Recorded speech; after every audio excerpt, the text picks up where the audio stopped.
Get out, you black gold digger! You'll never see a penny of my brother's money!" Victoria had screamed 7 years ago, throwing Destiny's clothes on the lawn. Today, the sealed will reading. The family sat smugly around the lawyer's table, $4.7 billion at stake. Victoria already had her speech ready. The lawyer cleared his throat. "Everything goes to Mrs. Destiny Williams and her children." Silence. "What children?" The door opened. 3 children in private school uniforms walked in. They had the dead billionaire's eyes, his nose, his smile. "Meet the sole heirs," Destiny said. Victoria's $200,000 facelift couldn't hide her horror. But before we dive into the full story, let me know where you're watching from and what time it is. Now, subscribe to the channel and let's get started. "James, wake up! Please, wake up!" The maid stood in the doorway of the office, her phone shaking in her hand.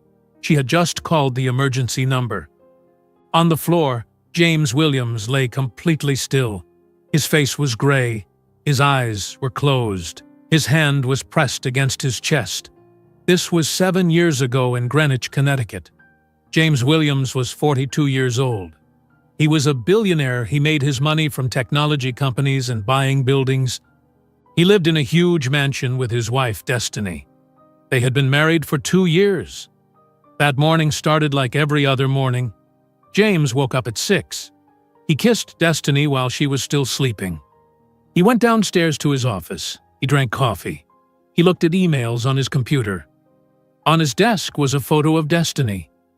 In the photo, she was smiling. James looked at that photo every morning. But today was different. At 7:30, James felt pain in his chest. The pain was sharp and strong. He stood up. He tried to walk to the door. He could not breathe. He fell to the floor. The maid found him at 7:45. She screamed. She called 911. Then she called Destiny. Destiny was upstairs in the bedroom. She heard her phone ring. She picked it up. "Mrs. Williams, something is wrong. Mr. Williams fell down. He is not moving." Destiny ran downstairs. She saw James on the floor. She dropped to her knees next to him. "James! James! Look at me!"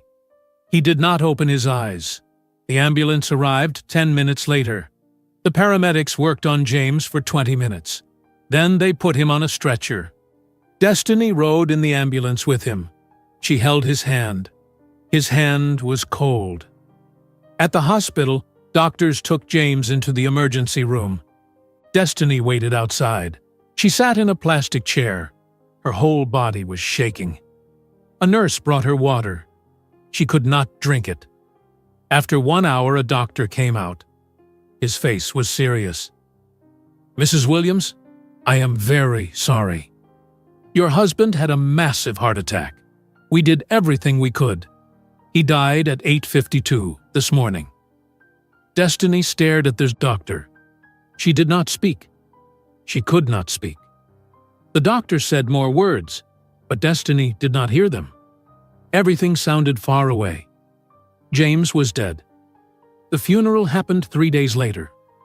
It was at a large church in Greenwich. Hundreds of people came. James was famous. He was important. Business people came. Politicians came. People from his company came. The Williams family sat in the front row. Victoria Williams was James's older sister. She was 50 years old. She had cold blue eyes and blonde hair.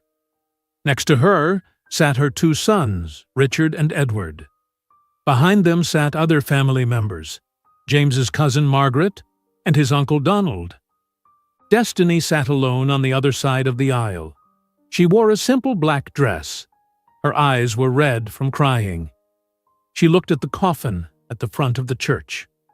During the service, Victoria did not look at Destiny once. Richard and Edward whispered to each other and ignored her. Margaret checked her phone. Donald fell asleep. After the service, everyone went to the cemetery.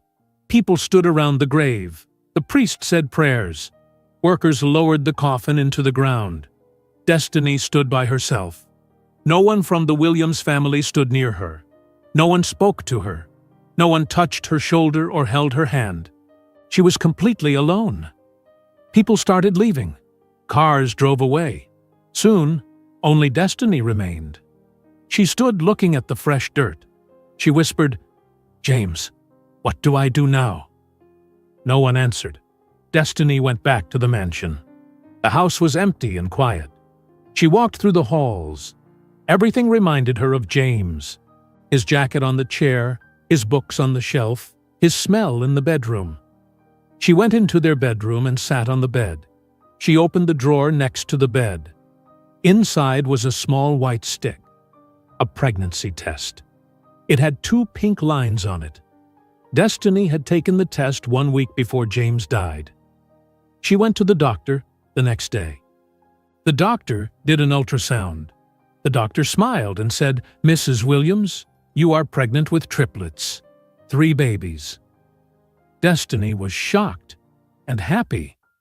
She planned to tell James that night. She wanted to surprise him with dinner and the news, but James died before she could tell him.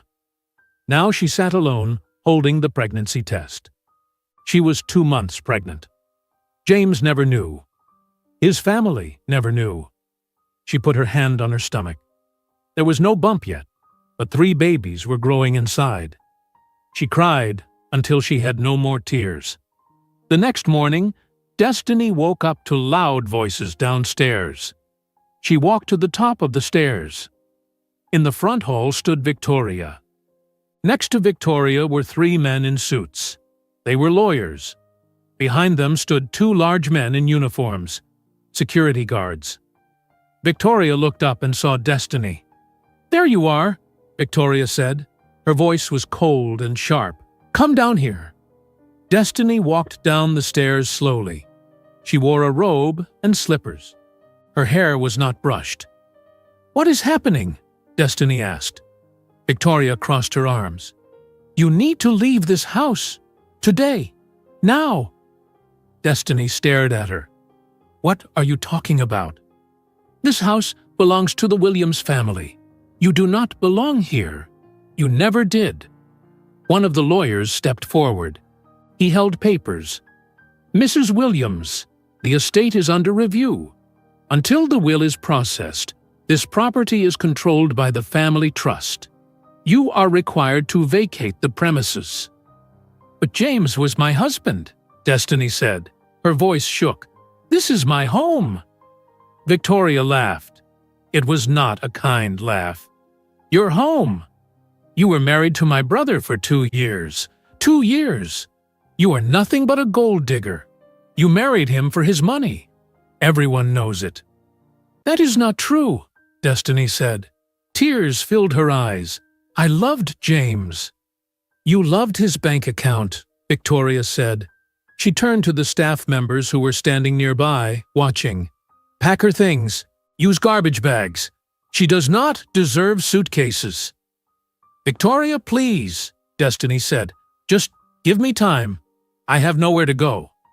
"That is not my problem," Victoria said. "You have 1 hour." The maids looked uncomfortable, but they did what Victoria ordered. They went upstairs and started packing Destiny's clothes. They used black garbage bags. Destiny stood in the hall, shaking. She wanted to fight. She wanted to scream. But she was too tired, too heartbroken, too scared. She went upstairs and packed 2 suitcases herself. She took her clothes, her toothbrush, her photos of James. That was all. She did not take jewelry. She did not take anything expensive. She just wanted to leave. She checked her bank account on her phone. She had $1,700. That was her personal money from before she married James. Everything else was in James's accounts. 1 hour later, Destiny stood in the front hall. She held 2 suitcases. Her hands were shaking. Victoria stood by the door with her arms crossed. "Goodbye, Destiny," Victoria said. "Do not come back. Do not contact this family. You are not welcome here." Destiny looked at Victoria. Tears ran down her face, but she did not speak. There was nothing to say. She walked out the front door. A taxi was waiting.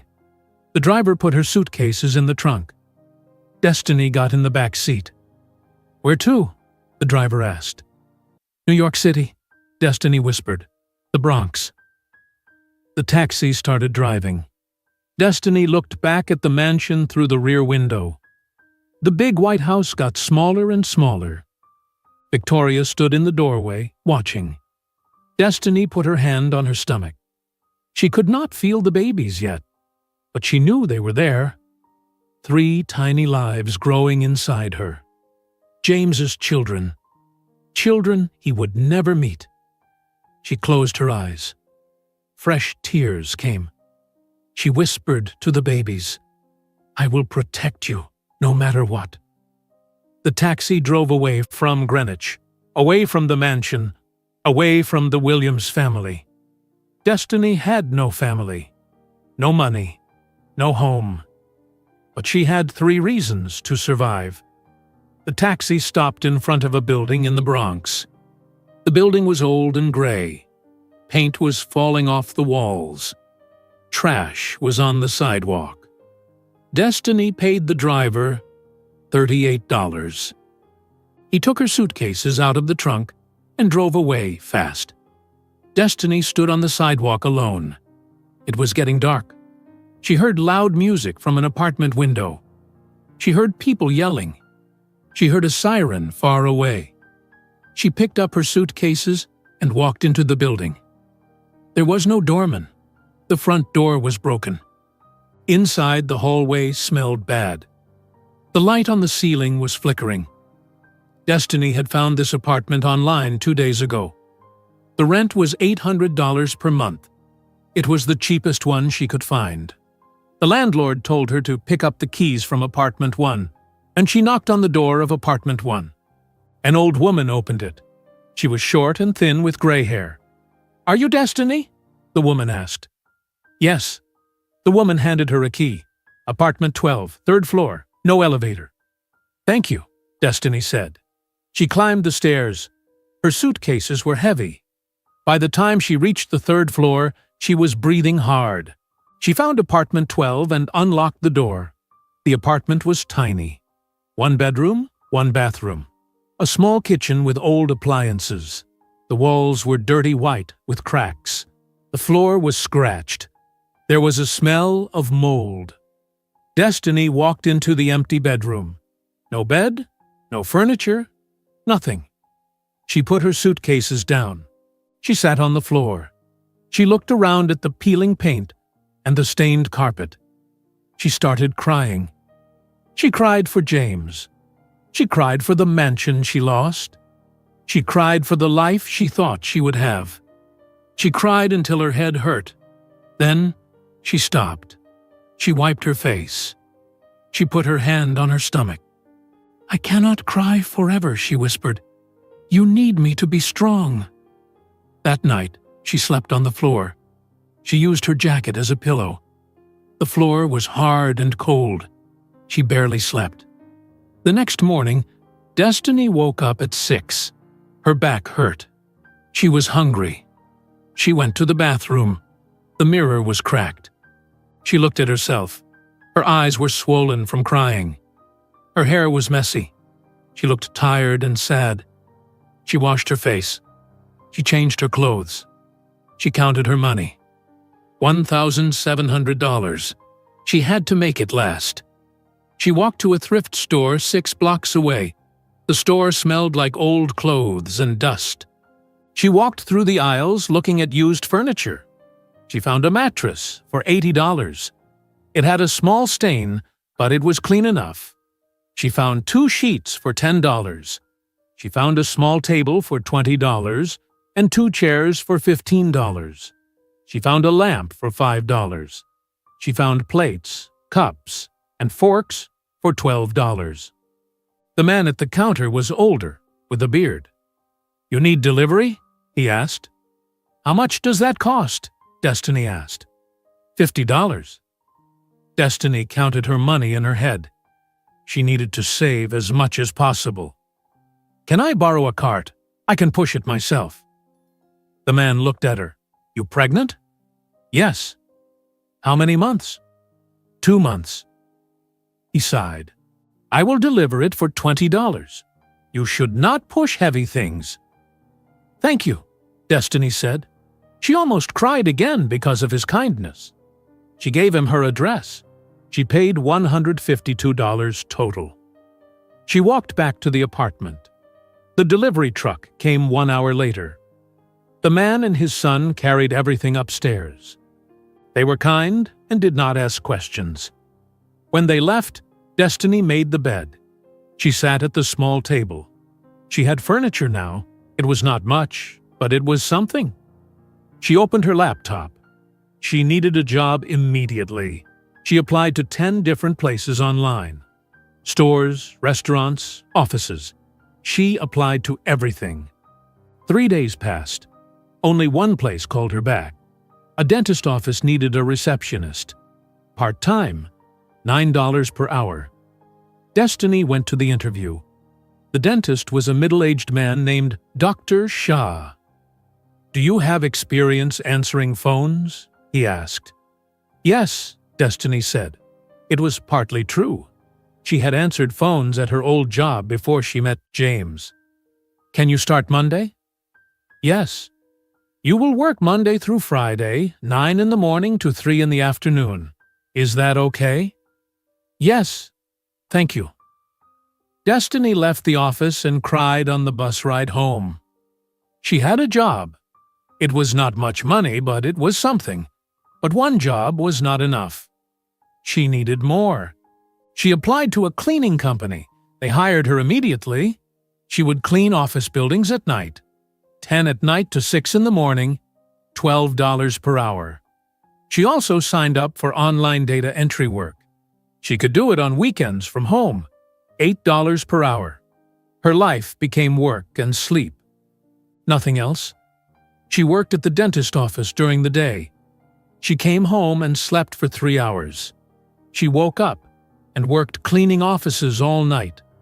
On weekends, she did data entry. Her pregnancy got harder. Every morning she felt sick. She threw up in the bathroom. She was tired all the time. Her body hurt. But she could not stop working. She needed money for the babies. At 3 months pregnant, she went to a free health clinic. She could not afford a regular doctor. The clinic was crowded and loud. She waited for 2 hours. Finally, a doctor called her name. The doctor was a young woman named Dr. Martinez. "First pregnancy?" Dr. Martinez asked. "Yes." Dr. Martinez did an ultrasound. She moved the instrument over Destiny's stomach. She looked at the screen. Her eyes got wide. "Mrs. Williams, are you aware you are having multiples?" Destiny's heart started beating fast. "What do you mean?" "You are having 3 babies. Triplets." Destiny stared at the screen. She could see 3 tiny shapes. 3 babies. 3 lives. "Are they healthy?" Destiny whispered. "Right now, yes. But you need to rest more. You are working too much. I can see it. You look exhausted." "I have to work. I have no choice." Dr. Martinez looked at her with kind eyes. "Do you have family? Support?" "No, I am alone. There are programs that can help you, food assistance, housing help. I will manage," Destiny said. She did not want charity. She wanted to survive on her own. Months passed. Her stomach grew bigger and bigger. By 6 months, she could barely move. She could not hide her pregnancy anymore. Dr. Shah at the dentist office noticed. "Destiny, when is your baby due?" he asked one day. "In 3 months." "You should take leave, rest at home." "I need to work." He looked at her with concern but said nothing more. At the cleaning company, her supervisor also noticed. Her supervisor was a woman named Linda. She was tough but fair. "Girl, you are huge. When are you due?" "Soon. You need to stop working nights. This is dangerous." I need the money." Linda shook her head. "You are stubborn. Be careful." Destiny kept working. She had no choice. At 8 months pregnant, her body finally gave up. She was cleaning an office bathroom when the pain started. Sharp pain in her stomach. She grabbed the sink. "No, not yet. Please, not yet." But the pain came again. Stronger. She looked down. Water ran down her legs. Her water broke. She called 911. She sat on the bathroom floor and waited. She was scared. She was alone. The ambulance came 20 minutes later. Paramedics helped her onto a stretcher. "Do you have someone we can call?" one paramedic asked. "No, I am alone." They took her to Bronx General Hospital. The hospital was busy and loud. Nurses rushed everywhere. Destiny was taken to a delivery room. The pain was terrible. Hours passed. She screamed. She cried. She pushed. Finally, at 4:30 in the morning, the first baby came. A girl, tiny and crying. The nurse cleaned her and placed her on Destiny's chest. "It is a girl," the nurse said. Destiny looked at her daughter. She had smooth brown skin and thick black hair. She was beautiful. "Grace," Destiny whispered. "Your name is Grace." 10 minutes later, the second baby came. Another girl, also tiny and crying. "Another girl," the nurse said. Destiny touched her face gently. "Hope. Your name is Hope." 7 minutes later, the third baby came. A boy. He was bigger than his sisters. He did not cry immediately. He opened his eyes and looked around. The nurse cleaned him and gave him to Destiny. Destiny looked at his face and gasped. He looked exactly like James. Exactly. The same green eyes, the same thick eyebrows, the same serious expression. It was like looking at James as a baby.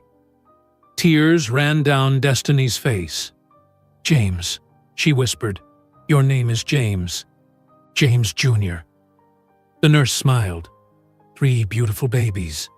You are very blessed." Destiny held James Jr. close. She looked at Grace and Hope in the small bassinets next to her bed. 3 babies. 3 pieces of James. 3 reasons to keep fighting. "Your daddy loved you," she whispered. "He never met you, but he loved you." 3 days later, the hospital discharged her. She had no car. She took the bus home. She carried all 3 babies in a donated stroller a nurse gave her. People on the bus stared. No one offered to help. She walked into her tiny apartment. She had no cribs. She opened the drawers of the dresser and lined them with blankets. She made 3 small beds. She placed each baby in a drawer. They were so tiny, so helpless, so completely dependent on her. Destiny sat on the floor next to them. She had lost 2 of her jobs because she missed work for the birth. Now she only had the online data entry work. She had $43 left. She looked at her 3 sleeping babies and made a promise. "You will never know you were not wanted by his family, because you are everything to me." The first night, all 3 babies cried at the same time. Destiny woke up at midnight, then at 2 in the morning, then at 4. She fed them one by one. She changed their diapers. She rocked them back to sleep. Then they cried again. By morning, Destiny had slept only 1 hour. Her body hurt from giving birth. Her breasts hurt from feeding. Her head hurt from exhaustion. But the babies needed her. She had no money for formula, so she breastfed all 3. This took hours every day. As soon as she finished feeding 1 baby, another was hungry. The apartment was too small. When 1 baby cried, it woke up the other 2. Then all 3 cried together. The neighbors banged on the walls. "Keep those babies quiet!" a man yelled from the next apartment. Destiny wanted to yell back, but she was too tired. She just cried while the babies cried. 2 weeks passed. Destiny had no money left. She applied for government assistance, food stamps, a small welfare check. It was not much, but it kept them alive. She bought cheap diapers and baby food. She bought bread and peanut butter for herself. She stopped buying anything that was not absolutely necessary. One morning, there was a knock on her door. Destiny opened it. An elderly Chinese woman stood there. She looked about 70 years old. She had kind eyes. "I am Mrs. Chen from apartment 8, the woman said. "I hear your baby's crying every day. You need help?" Destiny was so tired she almost collapsed. "I need help, but I have no money to pay anyone." Mrs. Chen waved her hand. "I do not need much money. I am retired. My husband died. I am lonely. I can watch babies during the day. You pay me $50 per week." $50 per week was very cheap. Destiny knew this. "Are you sure?" "Yes. Babies need someone to watch them. You need to work. I need something to do. We help each other." Destiny started crying. "Thank you. Thank you so much." Mrs. Chen smiled. "Bring babies to me tomorrow morning." The next day, Destiny brought Grace, Hope, and James Jr. to Mrs. Chen's apartment. Mrs. Chen's apartment was small but clean and warm. She had set up a safe area for the babies with blankets and pillows. "You go work now," Mrs. Chen said. "I take care of them." Destiny was afraid to leave her babies, but she had no choice. She needed money desperately. She found a new job at a cleaning company downtown. The pay was better than before. $13 per hour. She worked 8 hours per day, 5 days per week. Every day, she dropped the babies at Mrs. Chen's apartment at 7 in the morning. She took the bus to work. She cleaned office buildings, bathrooms, and kitchens. She came home at 6 in the evening, picked up the babies, and took care of them all night. Life was extremely hard, but slowly it got better. After 1 year, Destiny was promoted to supervisor at the cleaning company. Her pay went up to $17 per hour. After 2 years, she became manager. Her pay went up to $22 per hour. The babies grew into toddlers. Grace walked first at 10 months old. She was serious and quiet. She watched everything carefully. She did not cry much. She seemed to understand that her mother was tired and needed help. Hope walked at 11 months old. She was loud and happy. She laughed all the time. She babbled constantly. She made Mrs. Chen smile every day. James Jr. walked at 1 year old. He was the biggest of the three. He had thick black hair and bright green eyes. He looked more like James Williams every day. Sometimes Destiny stared at him and felt her heart break, because he reminded her so much of her dead husband. When the children turned 3 years old, Destiny started her own cleaning company. She saved money for 2 years to do this. She called it Bright Future Cleaning Services. She hired 3 employees. She bought a used van. She painted the company name on the side. Business was slow at first, but Destiny worked hard. She was professional and reliable. Her clients liked her. They recommended her to other people. After 1 year, she had 10 employees. After 2 years, she had 20. Money was still tight, but it was better. Destiny moved to a slightly bigger apartment in the same building. This apartment had 2 bedrooms. The children shared 1 bedroom with bunk beds. Destiny had her own small bedroom. The children grew fast. Grace became even more serious. At 4 years old, she helped her mother dress Hope and James Jr. She picked up toys without being asked. She never complained. One day, Destiny was folding laundry. Grace came over and started helping. "Mama, I can help," Grace said. "I am not too young." Destiny looked at her daughter. Grace was only 4 years old, but she acted much older. "Thank you, baby. You are a good helper." Grace smiled. It was rare to see her smile. "I want to make you proud, Mama." Hope was the opposite. She talked to everyone. She made friends with all the neighbors, and she knocked on doors and introduced herself. "Hi, my name is Hope. I am 4 years old. Do you want to be my friend?" Most neighbors found her charming. Mrs. Chen called her Little Sunshine. James Jr. was different from both his sisters. He was quiet like Grace, but not as serious. He was curious. He asked questions constantly. "Mama, why is the sky blue?" "Mama, how do cars work?" "Mama, where is my daddy?" That last question always hurt. Destiny kept a small photo of James Williams in a frame on the kitchen table. The children looked at it often. One night, James Jr. was 5 years old. He picked up the photo and stared at it for a long time. "Mama, do I look like my daddy?" he asked. Destiny knelt down next to him. "Yes, baby, you look exactly like him." "Why did he die?" "His heart stopped working. He got sick very fast. He did not suffer." "Did he know about us?" Destiny's eyes filled with tears. "No, you were in my stomach when he died. I never got to tell him, but I know he would have loved you very much." James Jr. touched the photo gently. "I wish I met him." "Me too, baby. Me too." When the children turned 6 years old, Destiny enrolled them in public school, PS 47 in the Bronx. It was not the best school, but it was decent. The teachers were kind. The building was old but clean. On the first day of school, Destiny walked all 3 children to class. Grace held her hand tightly. Hope skipped ahead, excited. James Jr. walked quietly, watching everything. The teacher was a young woman named Miss Rodriguez. She smiled at the children. "Welcome to first grade. Let me guess, you 3 are siblings?" "We are triplets," Hope said loudly. "I am Hope. This is Grace. This is James Jr. We are all 6 years old."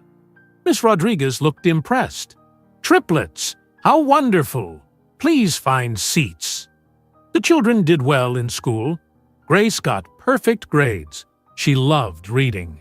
She finished books in one day. Hope joined every activity. Art class, music class, gym class. She loved being around other children. James Jr. was the best at math. He could add and subtract faster than any other student. Teachers said he was gifted. Every weekend, Destiny took the children to the public library. They each picked out 5 books. They carried them home together. At night, Destiny read to them before bed. Life was hard, but they were surviving. Destiny made sure the children had food, clean clothes, and love. She taught them to be respectful. She taught them to be kind. She never spoke badly about the Williams family, even though they had hurt her deeply. Years passed. The children grew taller and smarter. Destiny's cleaning company continued growing. She was making enough money to pay rent, buy groceries, and save a little bit each month. Then, one day, everything changed. Destiny was at home on a Saturday afternoon. The children were at the library with the Mrs. Chen. Destiny was doing paperwork for her company when the mailman knocked on the door. "Package for Destiny Williams. Signature required." Destiny signed for it. It was a large envelope from a law firm in Manhattan. The return address said, "Morgan and Associates, 5th Avenue, New York." Destiny opened the envelope carefully. Inside was a letter on expensive paper. She read it slowly. "Dear Mrs. Destiny Williams, this letter is to inform you that 7 years have passed since the death of James Williams. Under Connecticut state law, his last will and testament was sealed for a period of 7 years. That period has now concluded. You are required to attend a reading of the will on Monday, April 15th, at 10 o'clock in the morning at our offices. Failure to attend may result in forfeiture of any inheritance. Please confirm your attendance. Sincerely, Harold Morgan, Attorney at Law. Destiny read the letter 3 times. Her hands were shaking. She did not understand. She thought Victoria and the Williams family had taken everything 7 years ago.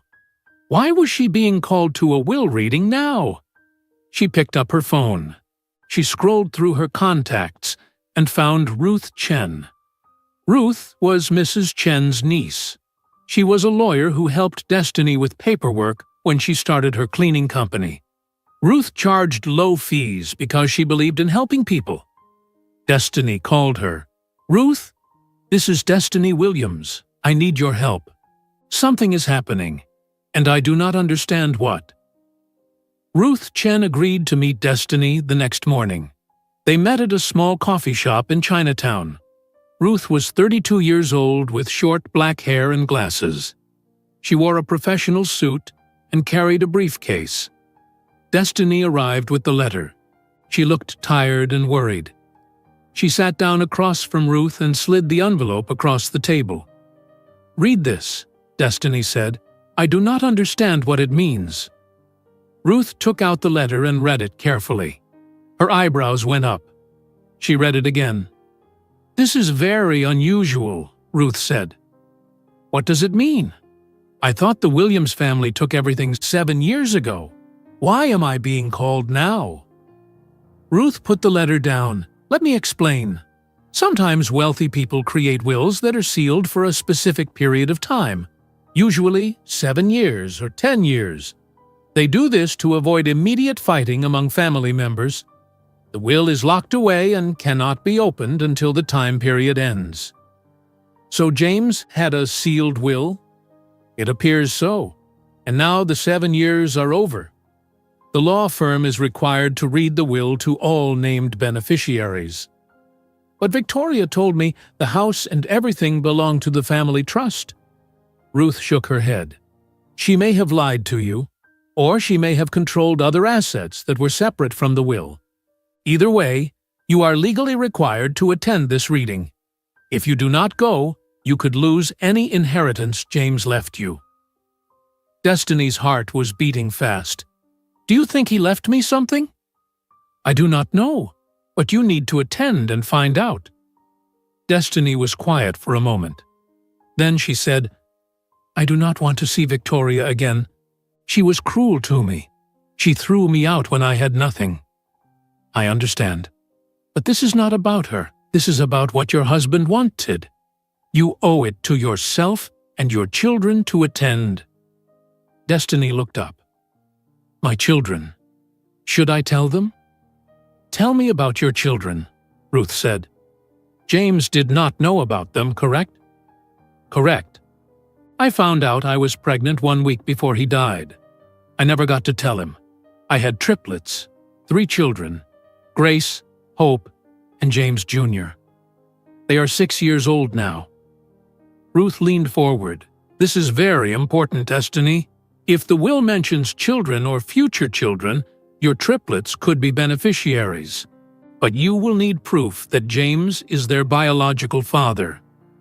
"They are his children. I know they are." "I believe you, but the Williams family will not. They will demand proof. We need DNA tests." "How do we do that?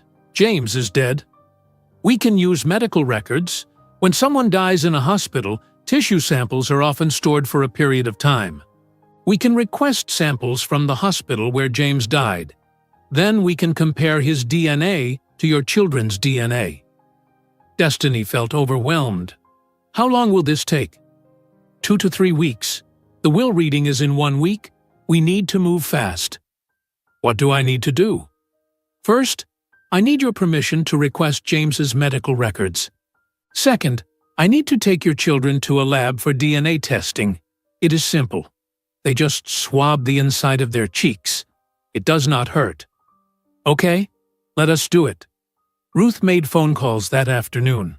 She contacted the hospital in Connecticut where James died. She explained the situation and requested tissue samples for DNA testing. The hospital agreed to release them to an authorized lab. 2 days later, Ruth took Destiny and the 3 children to a private medical lab in Manhattan. The lab was small and clean, with white walls and bright lights. The children were nervous. Hope held Destiny's hand tightly. "Mama, why do they need to test us?" Hope asked. "We know who our daddy is. This is just to make sure everyone else knows, too," Destiny said. "It will not hurt, I promise." A lab technician came out. She was a young woman with a friendly smile. "Hi there, you must be Grace, Hope, and James Jr. I am Sarah. I am going to do a very simple test. I will use a cotton swab to rub the inside of your cheek. It feels like brushing your teeth. Easy and fast. Who wants to go first?"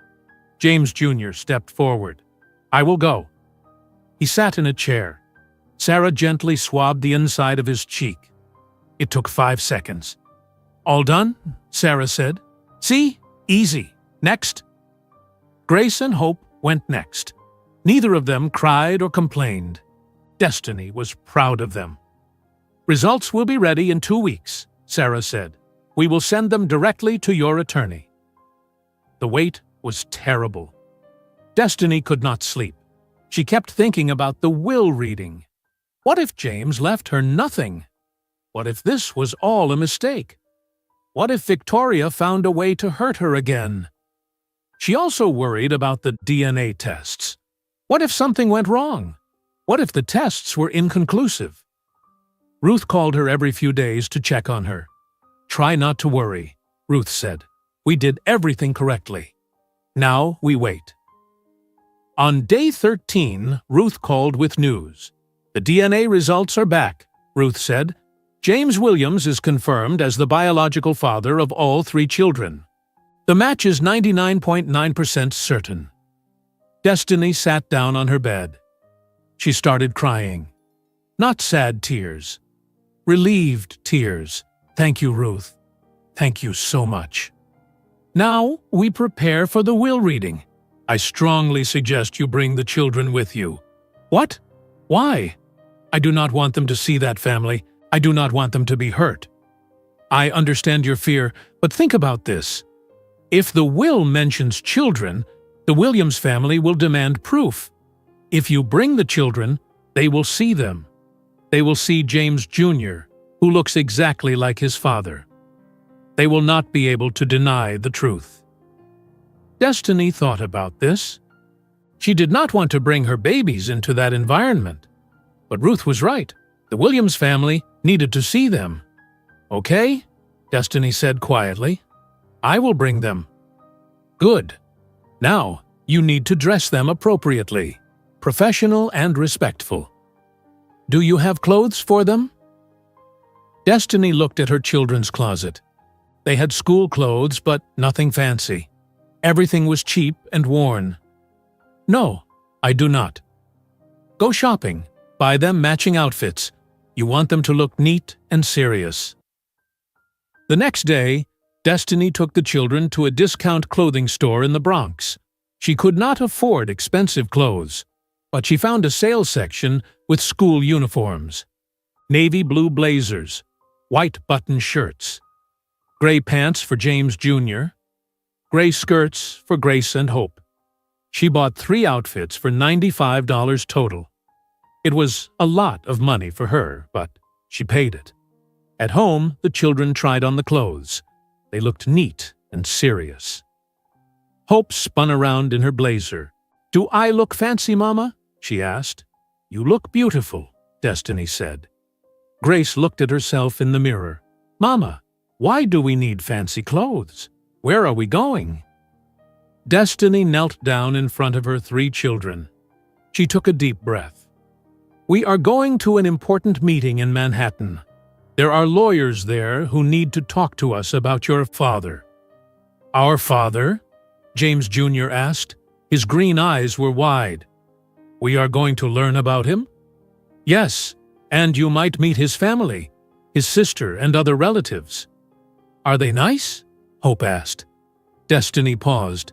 She did not want to lie, but she also did not want to scare them. "I do not know," she said honestly. But I need you to be brave. I need you to hold my hand and stay close to me. Can you do that?" All three children nodded. Grace said, "We will be brave, Mama, we promise." The night before the will reading, Destiny could not sleep. She lay in bed staring at the ceiling. Her mind raced with questions and fears. What would James's will say? Would Victoria scream at her again? Would the children be scared? She got up at 3 in the morning and walked to the kitchen. She looked at the photo of James on the table. She picked it up and held it close. "James," she whispered, "I am about to walk into a room with your family. The same family that threw me out 7 years ago. I am bringing our children. They look just like you, especially James Jr. He has your eyes, your face, your serious expression. I hope you are watching over us. I hope you protected us somehow. I hope this is not another nightmare." She put the photo down and went back to bed. She did not sleep, but she lay quietly and waited for morning. When the sun came up, Destiny woke the children. She dressed them in their new uniforms. She combed their hair. She made them breakfast. She tried to act calm even though her heart was pounding. At 8:30 in the morning, they left the apartment. They took the subway from the Bronx to Manhattan. The children were quiet and nervous. They had never been to Manhattan before. They stared out the train windows at the tall buildings. When they arrived at Fifth Avenue, Hope grabbed Destiny's hand. "Mama, everything is so big here," she said. "Stay close to me," Destiny said. "Oh, all of you, hold hands." They walked to the office building. It was tall and beautiful, with marble floors and huge glass windows. A doorman opened the door for them. Inside, everything was shiny and expensive. James Jr. looked around with wide eyes. "Mama, this place is so fancy." "Yes, baby, it is." Ruth was waiting for them in the lobby. She smiled when she saw them. "You all look wonderful," Ruth said. She knelt down and spoke directly to the children. "Today is going to be a little strange. There will be a lot of adults in a room talking about serious things. I need you to be very brave and very quiet. Can you do that?" All three children nodded. Ruth looked at Destiny. "Are you ready?" Destiny took a deep breath. "No, but let us go anyway." They walked to the elevator. The doors closed. They rode up to the 10th floor. When the doors opened, Destiny saw a sign that said, "Morgan and Associates." She held her children's hands tightly and whispered, "Today your father will finally meet you." They stepped out of the elevator into a quiet hallway. The carpet was thick and soft. Everything was clean and expensive. A receptionist sat behind a glass desk. "We are here for the Williams will reading," Ruth said. The receptionist checked her computer. "Conference room B, down the hall to the left." Ruth led them down the hallway. Destiny could hear voices coming from behind a closed door. Loud voices, laughing. She recognized one voice immediately. Victoria. Ruth stopped before opening the door. She looked at Destiny. "Are you ready?" Destiny looked down at her three children. Grace stood perfectly still, her face serious. Hope looked around with wide, curious eyes. James Jr. stared at the door with his father's green eyes. "Yes," Destiny said. "We are ready." Ruth opened the door. The conference room was huge. A long wooden table filled the center. Large windows showed the Manhattan skyline. Sitting around the table was the Williams family. Victoria sat at the head of the table. She looked older than Destiny remembered. Her face was tight from plastic surgery. She wore an expensive black dress and heavy gold jewelry. Next to her sat two men in their 40s, Richard and Edward, her sons. Richard wore an expensive suit, but it did not fit him well. Edward looked tired and stressed. Further down the table sat a woman with blonde hair and too much makeup. Margaret, James's cousin. Next to her was an older man with gray hair and a red face. Donald, James's uncle. They were all laughing and talking. Coffee cups sat in front of them. A box of expensive pastries was open on the table. Victoria was talking loudly. I already spoke to a real estate agent in Italy. The villa I want costs 3 million euros. I will purchase it immediately after this ridiculous reading is finished. Richard laughed. Mother, you should buy 2 villas. You can afford it. Edward said, I need at least 50 million to save my investment company. The rest of you can split whatever is left. Margaret said, I want the penthouse in Manhattan. I have always wanted to live on the Upper East Side.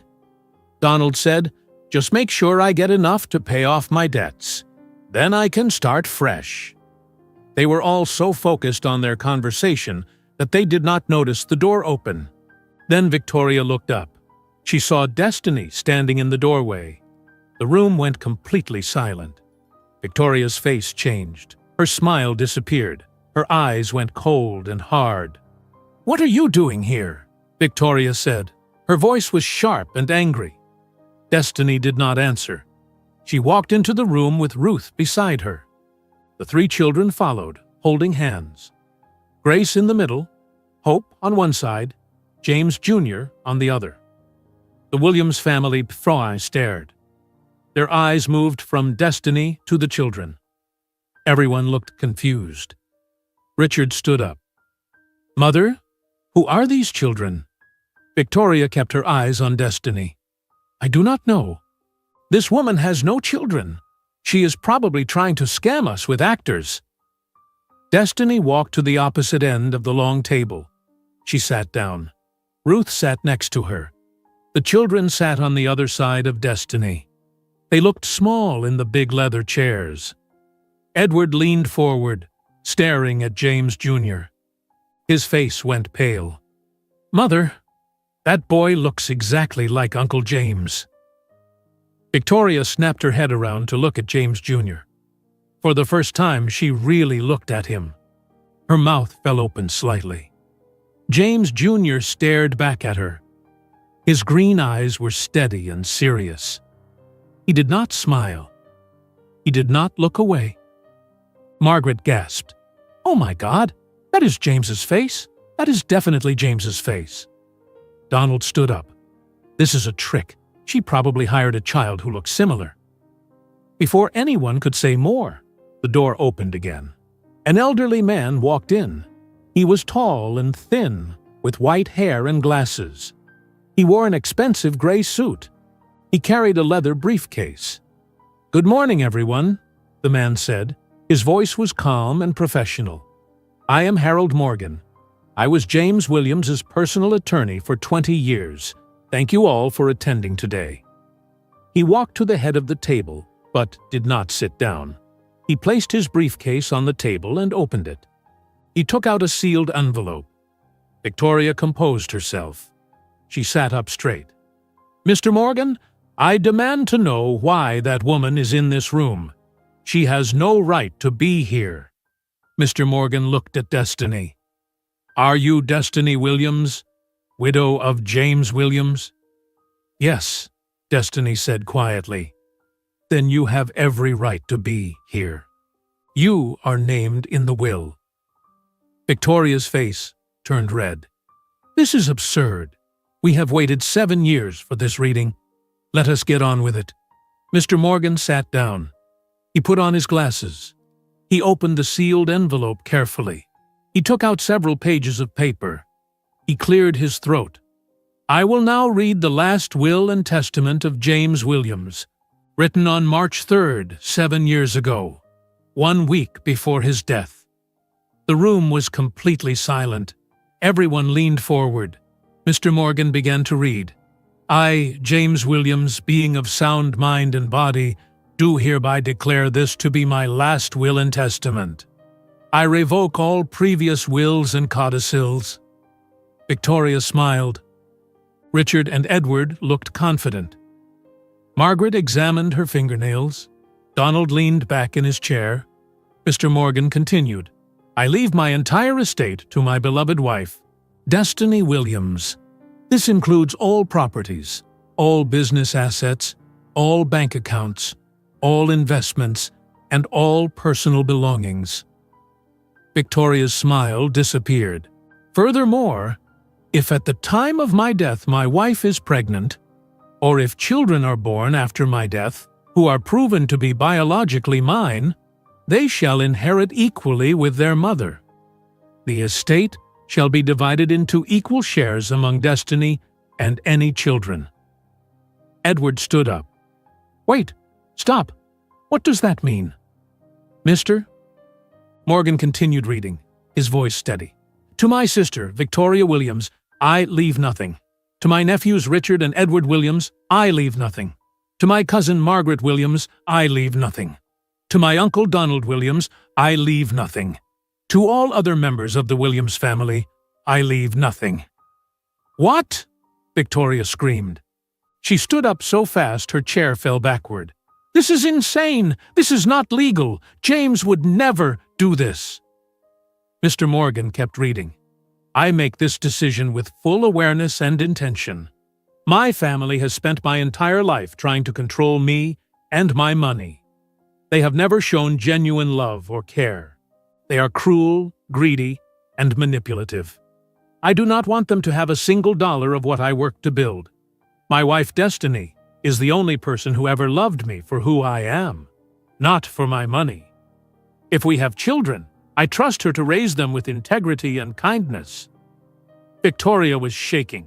"This is a lie. That letter is fake. I demand another investigation." Richard pointed at Destiny. "She probably forged this. She probably bribed the lawyers." Mr. Morgan closed the will and looked at Victoria calmly. "Mrs. Williams, this will was sealed in the presence of 3 witnesses and a judge 7 years ago. I was present. I watched James sign it. It is completely legal and valid." Victoria turned to Destiny.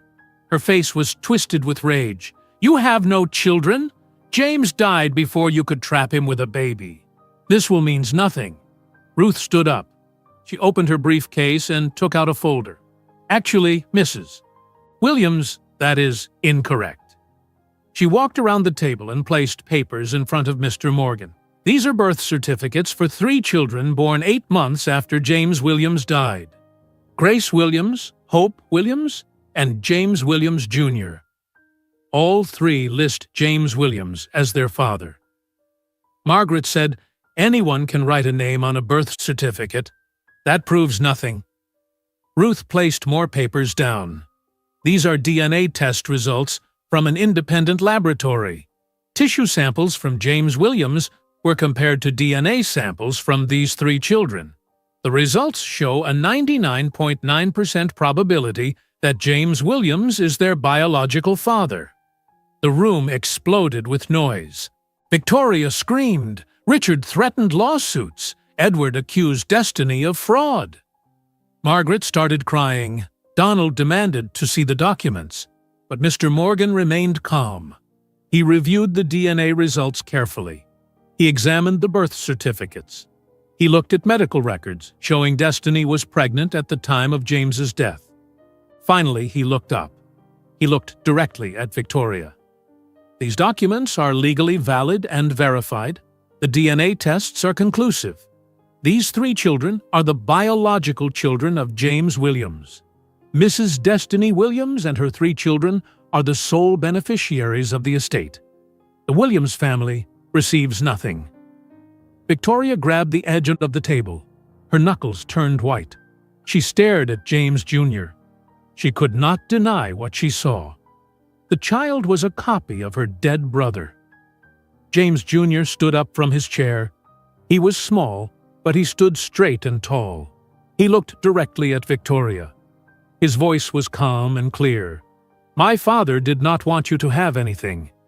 The room erupted into chaos. Victoria slammed her hands on the table. "Security!" she screamed. "Get these people out of here!" Mr. Morgan stood up. His voice was firm. "Mrs. Williams, I will call security to remove you if you do not calm down." This is my office. These people have every legal right to be here. Richard grabbed his phone. I am calling my lawyers right now. We will fight this. We will prove these children are not James's. The DNA tests are conclusive, Ruth said calmly. You can fight all you want. The science does not lie. Edward pointed at Destiny. You hid these children for 7 years. You never told us. That proves you are a liar. Destiny finally spoke. Her voice was quiet, but steady. I hid them because you threw me out of my home the day after my husband's funeral. You called me a gold digger in front of everyone. You put my clothes in garbage bags. Why would I tell you about my children? So you could hurt them the way you hurt me. Victoria's face turned red. We had every right to protect the family assets from a woman who married James only for money. I married James because I loved him, Destiny said. You will never understand that because you do not know what love is. Margaret wiped her eyes. This is not fair. We are family. Blood family. Those children are nothing. Grace stood up next to her brother. She looked at Margaret with cold eyes. We are not nothing. We are James Williams's children. You are the nothing. Hope stayed seated, but she spoke up too. Her voice was not cheerful like usual. You people are mean. My mama worked 3 jobs. She took care of us by herself. She never asked you for help. She does not need you now. Mr. Morgan held up his hand. This meeting is over. The will has been read. The estate will be transferred to Mrs. Destiny Williams and her 3 children. The process will take approximately 4 to 6 weeks. All legal documents will be filed with the appropriate courts. If you wish to challenge this will, you have the right to do so, but I assure you, it will be a waste of your time and money. Victoria grabbed her purse. She looked at Destiny with pure hatred. This is not over. I will destroy you. She walked out of the conference room. Her sons followed. Margaret and Donald hurried after them. When they were gone, the room was quiet. Destiny sat down. Her legs were shaking. Ruth put a hand on her shoulder. You did well, Ruth said. You were strong. Mr. Morgan came around the table. He looked at Destiny with kind eyes. Mrs. Williams, your husband was a good man. He knew exactly what his family was like. He protected you and your children even after his death. I am glad to see his wishes honored. Thank you, Destiny whispered. Mr. Morgan knelt down to speak to the children. You 3 are very brave. Your father would be proud of you. James Jr. looked at him seriously. Did you know my father? Yes. I worked with him for 20 years. He was intelligent, kind, and fair. You look just like him. Everyone says that. It is true. You have his eyes and his face. You also have his strength. I saw it today. They left the office building an hour later. Outside, reporters were waiting. Someone had called the media. Cameras flashed. Microphones were pushed toward Destiny. Mrs. Williams, is it true you hid 3 children from the Williams family? Mrs. Williams, how much money did you inherit?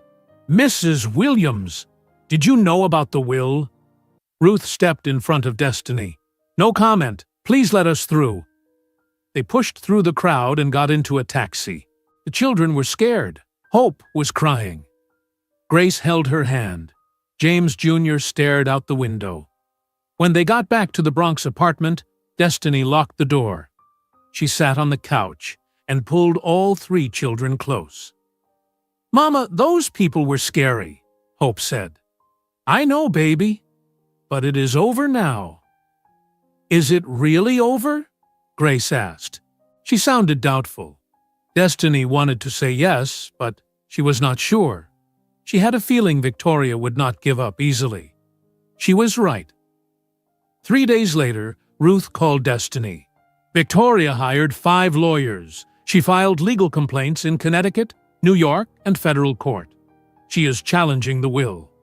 She claims you manipulated James. She claims the DNA tests are fake.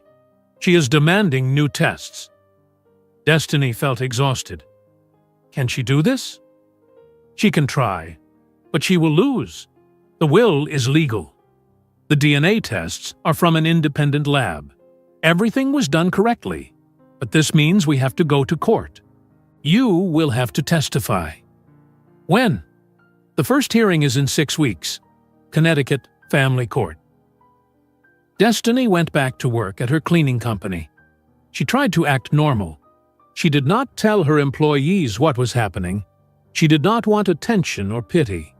But the story was already public. News articles appeared online. Some articles were sympathetic to Destiny. They described her as a single mother who worked hard to raise 3 children alone. Other articles were cruel. They repeated Victoria's accusations. They called Destiny a gold digger and a fraud. People left comments online. Some supported Destiny. Some supported Victoria. Some said horrible things about the children. Grace found an article on the library computer at school. She read the comments. She came home crying. "Mama, people online are saying bad things about us. They say we are liars. They say we do not deserve Daddy's money." Destiny held her daughter.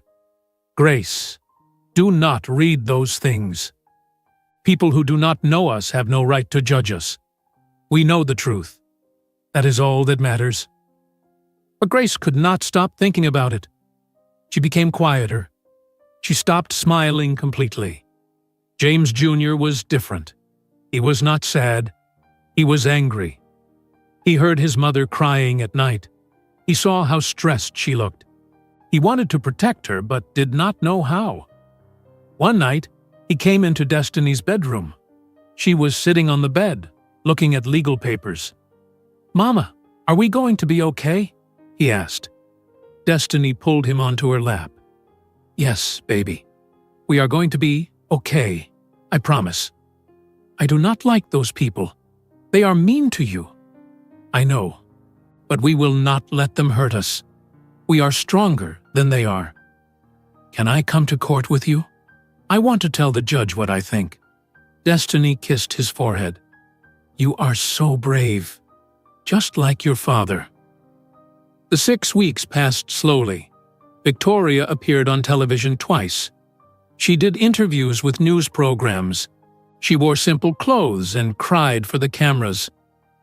"My brother James was my best friend," she told one reporter. "I loved him deeply. When he died, I was devastated. This woman Destiny showed up at his funeral, and I had concerns. She was so much younger than James. I worried she had ulterior motives. Now she claims to have his children, but she hid them for 7 years. Why would she do that, unless she had something to hide?" The interviewer asked, "Do you believe the children are really James's?" "I do not know," Victoria said. "I want new DNA tests done by doctors I trust. I think this woman is capable of anything." Destiny watched the interview with Ruth. She felt sick. "She is lying," Destiny said. "She is trying to make people feel sorry for her." "Let her lie," Ruth said. "The truth will come out in court." Finally, the day of the hearing arrived. Destiny wore a simple black dress. Ruth told her to look respectful and serious. They took the train to Connecticut. The courthouse was old and impressive. Reporters stood outside. Destiny walked past them without speaking. Inside, the courtroom was large, with high ceilings. Victoria sat on one side with her 5 lawyers. She wore a conservative blue suit. Her sons sat behind her. Destiny sat on the other side with Ruth. The children were not allowed in the courtroom for this hearing. Mrs. Chen was watching them back in New York. The judge entered. Everyone stood. The judge was a woman in her 60s with gray hair and glasses. She sat down and reviewed the case files. "This is a hearing to determine the validity of James Williams's last will and testament," the judge said. "Mrs. Victoria Williams is challenging the will. Mrs. Destiny Williams is defending it. We will hear testimony from both sides. Mrs. Victoria Williams, your lawyers may begin. Victoria's lead lawyer stood up. He was a tall man in an expensive suit. Your Honor, we believe this will is invalid because Mr. James Williams was under undue influence when he wrote it. We believe Mrs. Destiny Williams manipulated him into leaving everything to her. The judge looked at him over her glasses. Do you have evidence of this manipulation? We have testimony that Mrs. Destiny Williams married Mr. Williams very quickly. They knew each other for only 6 months before marriage. This suggests she had ulterior motives. Ruth stood up. Your Honor, there is no law against short courtships. Many people marry quickly when they are in love. The judge nodded. Agreed. Continue. Victoria's lawyer said, we also question the validity of the DNA tests. We request new tests to confirm the children are biologically Mr. Williams's. The judge looked at the files. The DNA tests were performed by an independent, accredited laboratory. The results show 99.9% probability of paternity. That is legally conclusive. Request denied. Victoria leaned forward and whispered angrily to her lawyer. He nodded and said, Your Honor, we believe Mrs. Williams should explain why she hid these children from the family for 7 years. The judge looked at Destiny. Mrs. Williams, please take the stand. Destiny stood up. Her legs felt weak. She walked to the witness stand and sat down. A bailiff asked her to swear to tell the truth. She did. The judge said, Mrs. Williams, please tell the court why you did not inform the Williams family about your pregnancy. Destiny took a deep breath. She looked directly at the judge. Your Honor, the day after my husband's funeral, Victoria Williams came to my home with lawyers and security guards. She told me I had to leave immediately. She called me a gold digger in front of the staff. She told them to pack my belongings in garbage bags. She threw me out with no money and nowhere to go. I was 2 months pregnant at the time, but I did not tell anyone because I was terrified. I knew if I told them, they would make my life even worse. The courtroom was silent. Destiny continued. I moved to a 1-bedroom apartment in the Bronx. I worked 3 jobs while pregnant. I cleaned offices at night, answered phones during the day, and did data entry on weekends. I had no family to help me. When my children were born, I raised them alone. I never asked the Williams family for money or help because they made it very clear I was not welcome. Victoria's lawyer said, But you could have contacted them after the children were born. You chose not to. Destiny looked at him. Why would I expose my children to people who hated their mother? I protected them from cruelty. That was my job as a parent. The judge leaned forward. Mrs. Williams, did you know about the sealed will? No, Your Honor. I did not even know such a thing existed until I received the letter from Mr. Morgan. So you did not hide the children in order to claim an inheritance? No, Your Honor. I thought the Williams family had already taken everything. I was shocked when I got the letter. The judge reviewed her notes. Then she looked at Victoria. Mrs. Victoria Williams, why did you remove Mrs. Destiny Williams from the home the day after the funeral? Victoria stood up. Your Honor, I was protecting my brother's estate. From his legal wife? I believed she was a gold digger. Based on what evidence? Victoria hesitated. Based on the fact that she was young and black and came from nothing. The courtroom went silent. Even Victoria's lawyers looked uncomfortable. The judge's face hardened. Mrs. Williams, those are not legal grounds for removing someone from their home. They are, however, evidence of discrimination and cruelty. Victoria sat down, her face red. The judge reviewed all the evidence for 2 more hours. She looked at medical records. She looked at DNA tests, She looked at birth certificates. She asked more questions. Finally, she made her decision. Based on all evidence presented, I find that the will of James Williams is completely valid and legal. The DNA tests confirm that Grace Williams, Hope Williams, and James Williams Jr. are the biological children of James Williams. Mrs. Destiny Williams and her 3 children are the rightful heirs to the estate. Mrs. Victoria Williams's challenge is denied. This case is closed. The judge hit her gavel. Victoria screamed, "No, this is not right. That money belongs to our family." The judge said firmly, "Mrs. Williams, control yourself or I will hold you in contempt of court." Victoria stood up. "You are all corrupt. She paid you. She paid all of you." 2 security guards approached Victoria. "Ma'am, you need to leave now." Victoria tried to push them away. Richard and Edward grabbed her arms and pulled her toward the door. She screamed all the way out, "This is not over! I will appeal! I will never stop fighting!" When the courtroom doors closed, Ruth turned to Destiny and smiled. "It is over. You won." Destiny started crying. Not sad tears, relief tears. Outside the courthouse, reporters surrounded them again. One reporter shouted, "Mrs. Williams, Victoria says she will appeal. Are you worried?" Destiny stopped. She looked at the camera. She spoke clearly. "I am not worried. The truth has been proven. My children are James Williams's rightful heirs. Victoria had 7 years to find us and help us. She chose not to. Now she faces the consequences of her choices."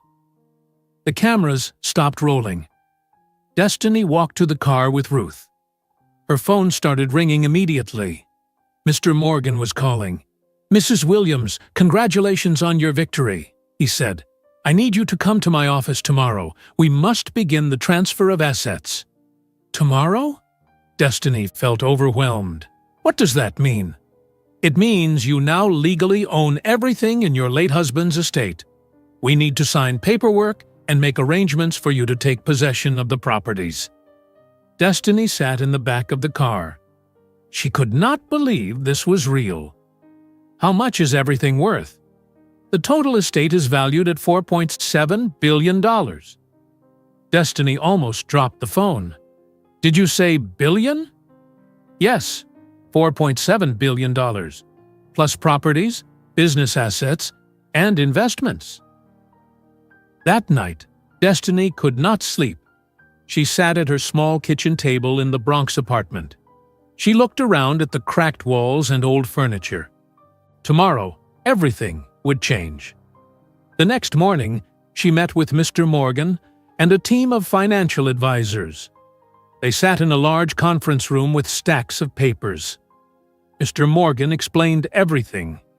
The estate includes the following: a 12-bedroom mansion in Greenwich, Connecticut, a penthouse apartment on the Upper East Side in Manhattan, a private island called Paradise Key in the Bahamas, 43% ownership of Williams Technologies, real estate investments across 15 states, an art collection valued at $80 million, and various bank accounts totaling $1.2 billion.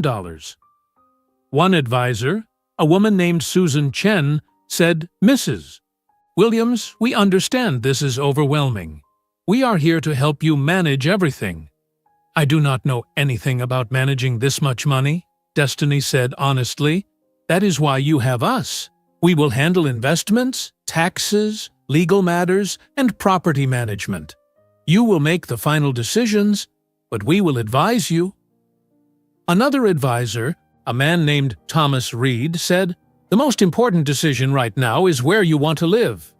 The Greenwich mansion is fully furnished and ready. The Manhattan penthouse is also available. Or you can stay where you are, and we will manage the properties for you."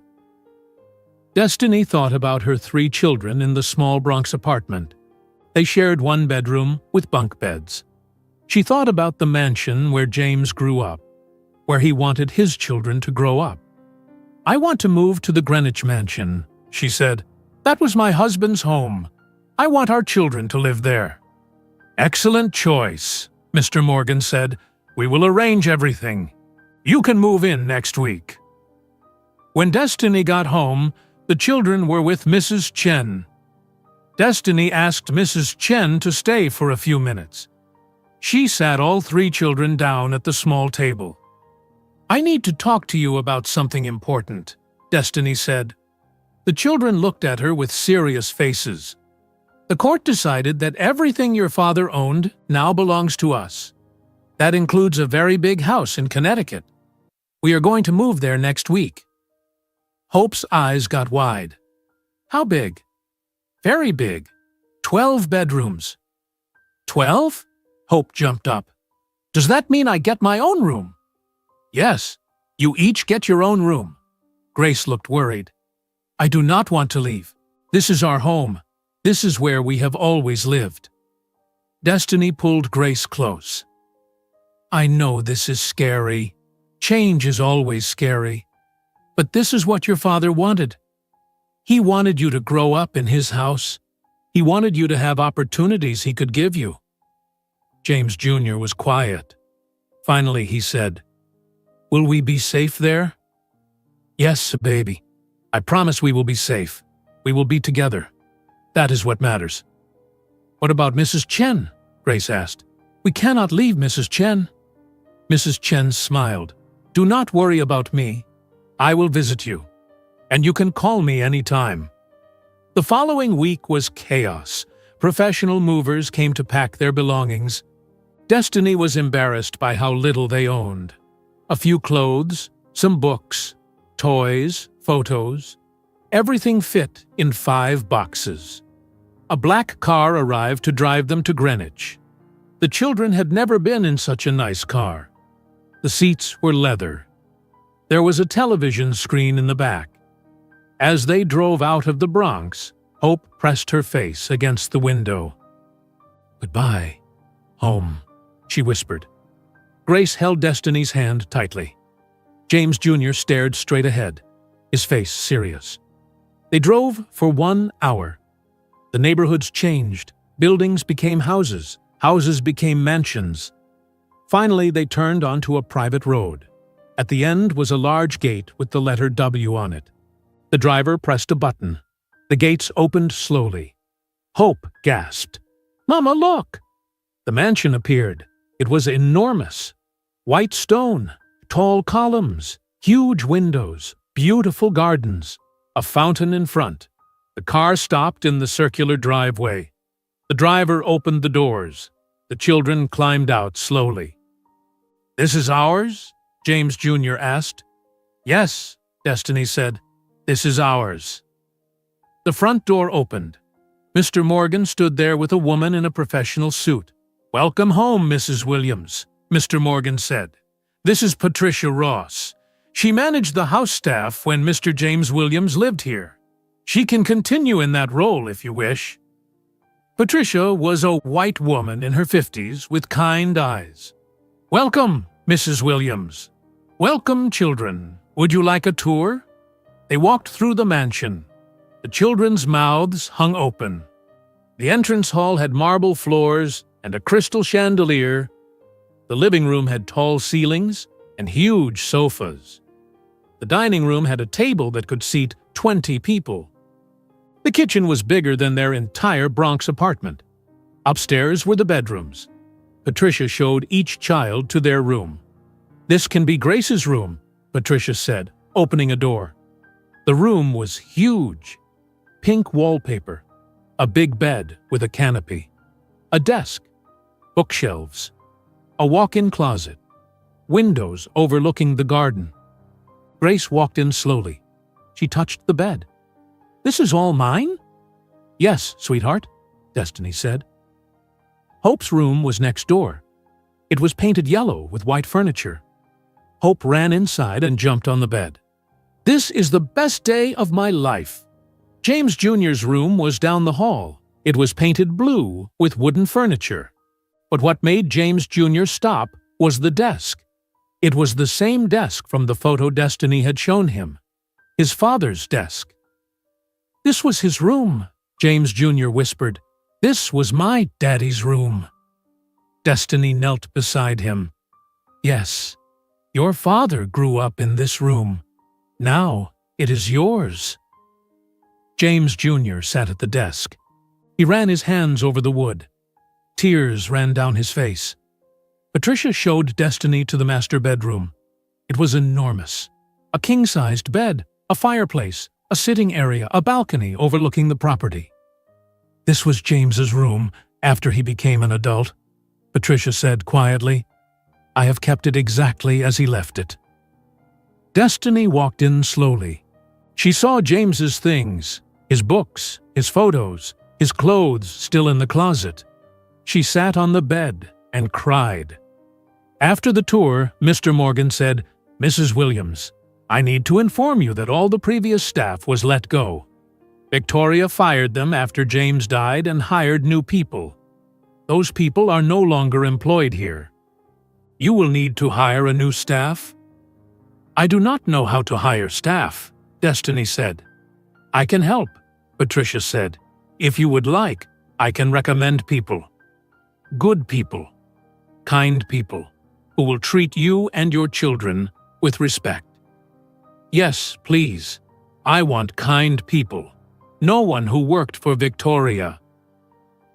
Over the next 2 weeks, Patricia helped Destiny hire new staff. A chef named Maria, 2 housekeepers named Anna and Rose, a gardener named Thomas, a driver named Marcus. All of them were professional and kind. Destiny also redecorated. She did not want the house to feel like a museum. She wanted it to feel like a home. She painted walls in bright colors. She hung family photos everywhere. Photos of James. Photos of the children.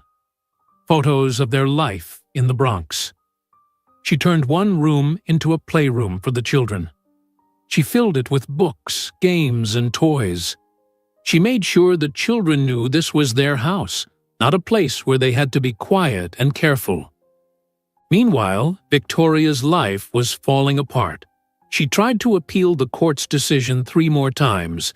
Every court rejected her. She hired more lawyers, but they told her she had no case. The will was legal. The DNA tests were conclusive. She had lost. Victoria had spent all her money on lawyers. She had to sell her expensive apartment. She moved in with her son Richard, but Richard did not want her there. He blamed her for losing the inheritance. Edward stopped taking her phone calls. Margaret moved to California to avoid her.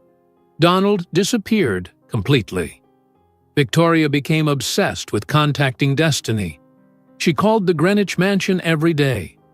Patricia answered. Mrs. Williams does not wish to speak with you, Patricia said firmly.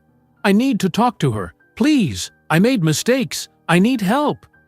Mrs. Williams has instructed us not to put through any calls from you or your family. Goodbye. Victoria sent letters. Destiny threw them away without reading them. Victoria sent flowers with apology notes. Destiny donated them to a hospital. One day, Victoria showed up at the mansion gates. She pressed the intercom button. This is Victoria Williams. I need to speak to Destiny immediately. Marcus, the driver, was monitoring the gate. Ma'am, you are not welcome here. Please leave. I will not leave. This is my family home. I have a right to be here. Ma'am, if you do not leave, I will call the police. Victoria started crying. Please, I have nothing. I lost everything. I just need help. Family should help family. Marcus called the police. They arrived 10 minutes later and escorted Victoria away. Inside the mansion, Grace had watched from her bedroom window. Mama, that woman is here again. Destiny came to the window. She saw police putting Victoria in their car. For a moment, she felt almost sorry for her. Then she remembered standing alone at James's funeral. She remembered garbage bags. She remembered cleaning toilets at 8 months pregnant. She made her choices, Destiny said. Now she lives with them. That evening, Destiny enrolled the children in Greenfield Academy. It was the same private school James attended as a child. The tuition was $35,000 per year per child. The admissions director, a woman named Mrs. Henderson, smiled at the children. "We are honored to have James Williams's children attend our school. Your father was one of our most distinguished alumni." James Jr. looked at the photos on the wall. One showed a young James Williams receiving an award. "That is my daddy." "Yes," Mrs. Henderson said, "he was a brilliant student. I have no doubt you will be brilliant too." School would start in 2 weeks. Destiny bought uniforms, supplies, and new shoes for each child. She made sure they had everything they needed. One night, as she tucked the children into their new beds, Grace said, "Mama, do we deserve all this?" Destiny sat on the edge of Grace's bed. "Your father wanted you to have it. He loved you before he even knew you existed. That is all that matters. But we never worked for it. We never earned it. Your father worked for it. He built everything so his family would be taken care of. You are his family. This is your inheritance. But listen to me carefully. Money does not make you better than anyone. It is just a tool. What matters is how you use it. I will make sure you grow up to be kind, generous, and humble, just like your father." Grace nodded. "I will make him proud. I promise." Destiny kissed her forehead. "You already do, baby. You already do." The alarm rang at 6 o'clock in the morning. Destiny woke up and walked down the hallway. She opened each child's bedroom door. The rooms were still dark. "Time to wake up," she said gently. "Today is your first day at Greenfield Academy." Hope sat up immediately. She was excited. Grace moved slowly. She looked nervous. James Jr. opened his eyes, but stayed in bed. "Come on, everyone. Breakfast is ready downstairs." Maria, the chef, had prepared pancakes, eggs, and fruit. The children sat at the large dining table. Everything felt strange and formal. Hope swung her legs under the table. "Mama, can we eat in the kitchen instead? This table is too big." Destiny smiled. "Yes, we can eat wherever we want. This is our home." They moved to the smaller kitchen table. It felt better, more normal. After breakfast, the children got dressed in their school uniforms. Navy blazers with the Greenfield Academy crest, white shirts, gray pants for James Jr., gray skirts for Grace and Hope. They looked neat and serious. Marcus drove them to school in the black car. The children pressed their faces against the windows. They had never been driven to school before. In the Bronx, they always took the bus. Greenfield Academy was beautiful. Old brick buildings with ivy growing on the walls. Large green fields. Tennis courts. A huge library. Other parents were dropping off their children. Everyone drove expensive cars. Mercedes, BMW, Range Rover. The parents wore designer clothes and carried expensive bags. Destiny felt out of place, even though she now had more money than most of them. She wore a simple black dress and carried a regular purse. A teacher greeted them at the entrance. "Welcome! You must be the Williams children. I am Mr. Patterson. I will show you to your classroom." The classroom was bright and clean. 20 desks arranged in rows. Other children were already there. They all turned to stare at Grace, Hope, and James Jr. One boy whispered loudly, "Those are the Williams kids, the ones from the news." Another girl said, "My mom says their mom is a gold digger." Grace heard this. Her face went red. Hope looked confused. James Jr. clenched his fists. Mr. Patterson clapped his hands. "Class, please welcome Grace, Hope, and James Williams. Let us make them feel welcome. Grace, you can sit next to Emma. Hope, you sit next to Lily. James, you sit next to Christopher." The school day was long and difficult. Some children were kind, others whispered and pointed. During lunch, Grace sat alone in the library. She did not want to deal with the other children. Hope tried to make friends. She sat with a group of girls and introduced herself. "Hi, I am Hope Williams. I just moved here from the Bronx." One girl, Lily, smiled. "I am Lily. Do you like art class?" "I love art and singing. Do you have a music program here?" "Yes, auditions for the school play are next week." Hope felt happy. At least one person was nice. James Jr. sat with a boy named Christopher during lunch. Christopher was quiet and serious too. "Do you like math?" Christopher asked. "Yes, it is my favorite subject," James Jr. said. "Mine too. Maybe we can study together sometime." "Okay." When Marcus picked them up at 3 o'clock, the children climbed into the car quietly. "How was your first day?" Destiny asked. Hope said, "Some kids were nice, some were mean, but I think it will get better." Grace said nothing. She stared out the window. James Jr. said, "The teachers are good. The work is not too hard." That night, Destiny found Grace crying in her room. "Baby, what is wrong?" "I do not fit in here, Mama. The other kids all know each other. They have been going to this school since kindergarten.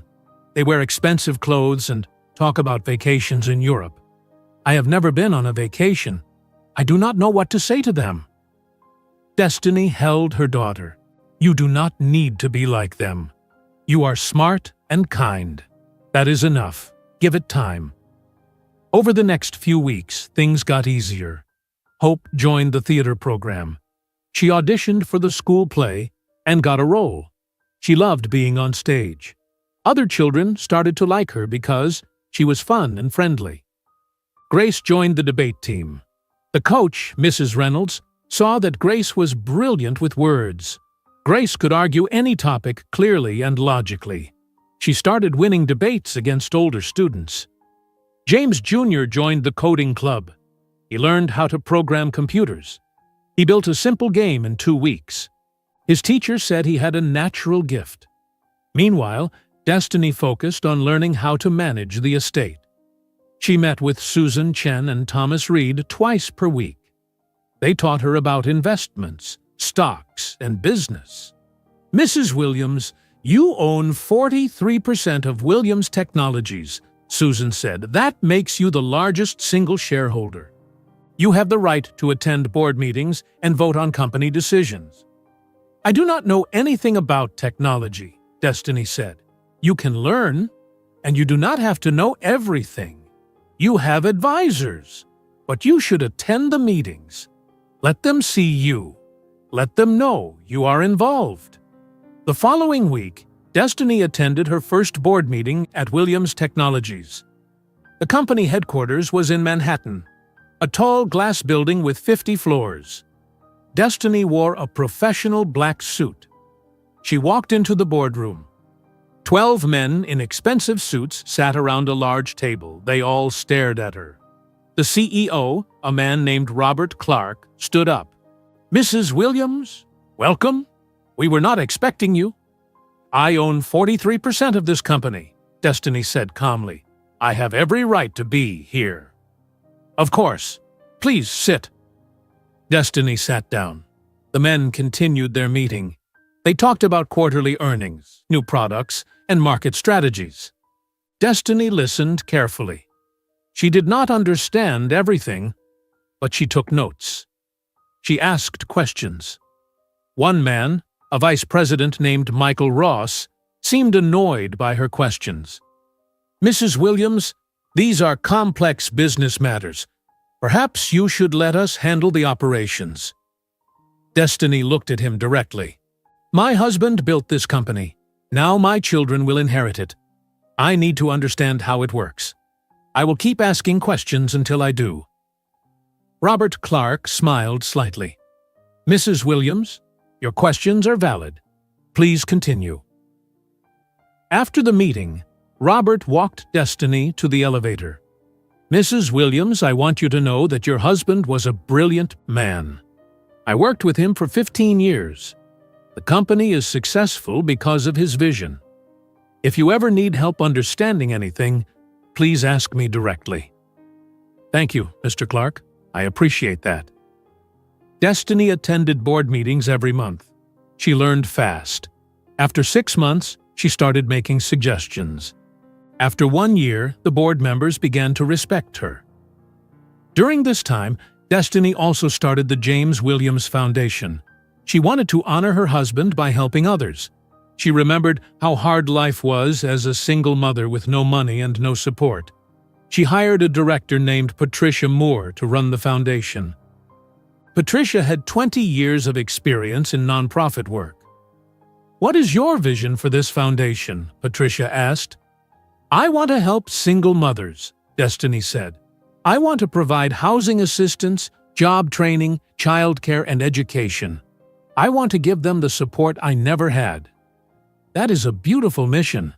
How much funding will you provide?" $5 million in the first year. Patricia's eyes widened. $5 million? That is incredibly generous. My husband left us more money than we could ever spend. It should be used to help people. The foundation opened offices in the Bronx, where Destiny used to live. They provided apartments for single mothers. They offered free job training programs. They paid for childcare so mothers could work or go to school. Destiny visited the foundation office once a month. She talked to the women in the program. She shared her story. She gave them hope. One woman, a single mother named Nicole, cried when she met Destiny. "You do not know what this program means to me. I was about to lose my apartment. I had nowhere to go with my 2 kids. This program saved us." Destiny hugged her. "I know exactly what it means. I was you 7 years ago. I want to make sure no mother has to struggle alone the way I did." The foundation helped 500 women in the first year. The program was so successful that news articles were written about it. Destiny was invited to speak at charity events. She became known not just as James Williams's widow, but as a philanthropist in her own right. Back at home, life settled into a routine. The children went to school. Destiny managed the business and the foundation. They had dinner together every night at 6 o'clock. Destiny made sure the children did their homework. She gave them chores. She did not want them to become spoiled. One evening, James Jr. was taking out the trash. Hope was washing dishes. Grace was folding laundry. Hope laughed. "Mama, we are probably the only billionaires who have to do chores." "Money does not excuse you from responsibility," Destiny said. "Your father grew up wealthy, but his parents made him work. He learned the value of things. You will too." Despite their new life, Victoria continued trying to make contact. She sent emails to the foundation office. She sent letters to the mansion. She showed up at Greenfield Academy one afternoon. Grace was leaving school when she saw a woman standing by the gate. It was Victoria. She looked older and tired. Her clothes were not expensive anymore. "Grace, wait!" Victoria called out. Grace froze. She recognized Victoria from the lawyer's office and the court. She immediately turned and ran back toward the school building. She found a teacher. "There is a woman at the gate. She is trying to talk to me. I do not know her, and I do not want to talk to her." The teacher called security. Security guards went to the gate and told Victoria to leave. "I just want to talk to my niece," Victoria said. "I have a right to see my brother's children."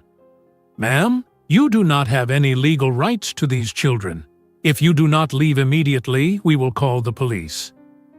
Victoria left, but she was crying. That evening, Grace told Destiny what happened. "Mama, that woman was at school. She tried to talk to me." Destiny felt her heart racing with anger. "Did she touch you? Did she hurt you?" "No. I ran away and got a teacher." "Good girl. You did exactly right." James Jr., who was listening, said, "Mama, she will never stop. We need to make her stop." Destiny looked at her son. His face was serious and determined. He was only 7 years old, but he spoke like an adult. "I know, baby. I will handle it." The next morning, Destiny called Ruth. "Victoria showed up at the children's school yesterday.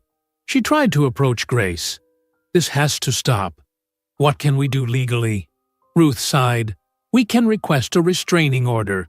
If the court grants it, Victoria will not be allowed within 500 feet of you or the children. If she violates it, she can be arrested. Let us do it. File the paperwork today." "Destiny, you know this will make her even more desperate." "I do not care. She threw me out of my home 7 years ago. She called me a gold digger. She spent a year trying to take everything from my children.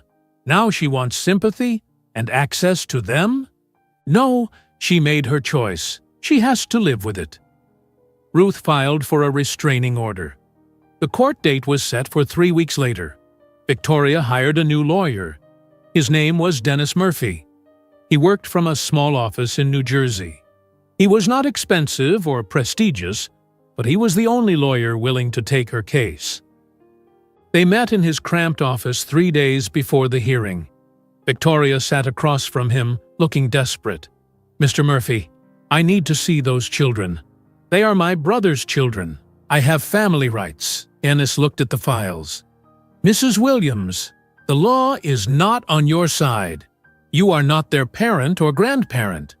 You have no legal relationship to them. I am their aunt, their blood relative. That has to mean something. It means very little in court, especially given your history with Mrs. Destiny Williams. You removed her from her home. You called her names. You challenged the will. You have shown no kindness to her or the children. Why would a judge give you access now?" "Because I made mistakes," Victoria's voice broke. "I was wrong. I know that now. I lost everything. My money, my home, my family. I just want a chance to know my brother's children. Is that so terrible?" Dennis sighed. "Mrs. Williams, I will do my best, but you need to be honest with yourself. The chances of winning are very small." On the day of the hearing, the courthouse was crowded with reporters. The Williams family story had become famous. Everyone wanted to see what would happen. Destiny arrived with Ruth and the 3 children. The children were now 7 years old. They wore their school uniforms. They walked close to their mother. Inside the courtroom, Victoria was already seated with Dennis Murphy. She wore a simple gray dress, no jewelry, no makeup. She was trying to look humble and sorry. When Victoria saw the children, her eyes filled with tears. James Jr. looked so much like her dead brother. It hurt to see him. The judge entered. Everyone stood. The judge was the same woman from the previous hearing. She remembered this case well.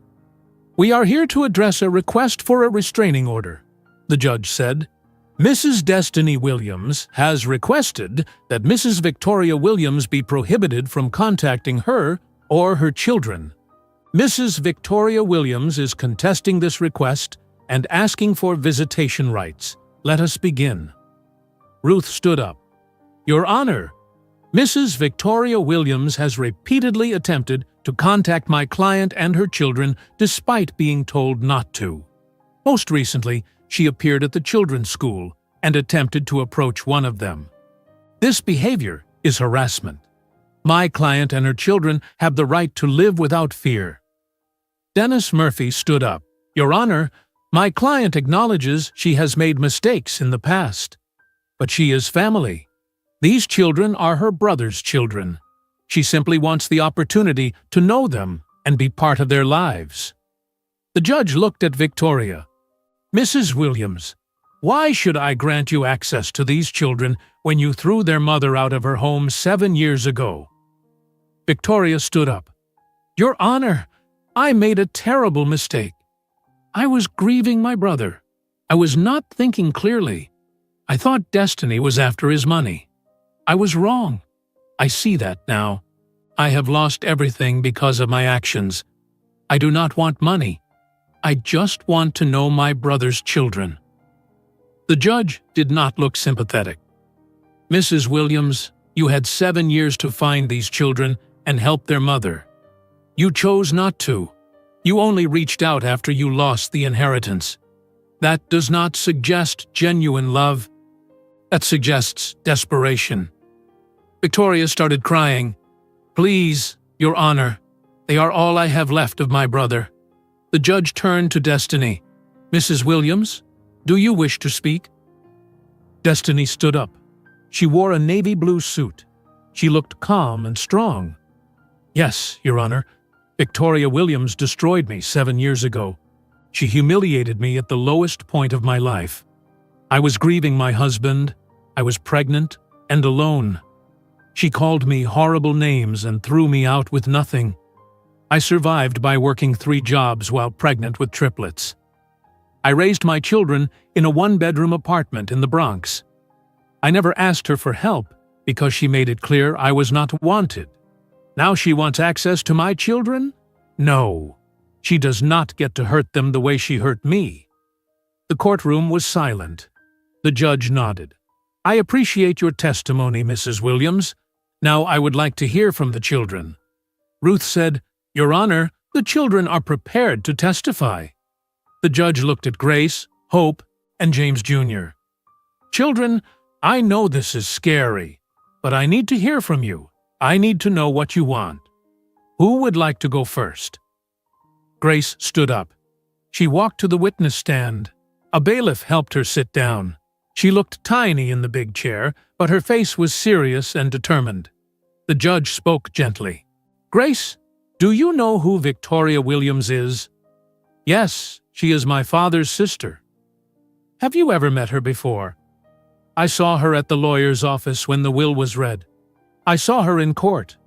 I saw her at my school gate." "Do you want to have a relationship with her?" Grace looked directly at Victoria. Her voice was clear and firm. "No, she hurt my mother. I do not forgive her." Victoria put her hand over her mouth. Tears ran down her face. The judge said, "Thank you, Grace. You may sit down." Hope went next. She was usually cheerful and friendly, but today she was serious. The judge asked her the same questions.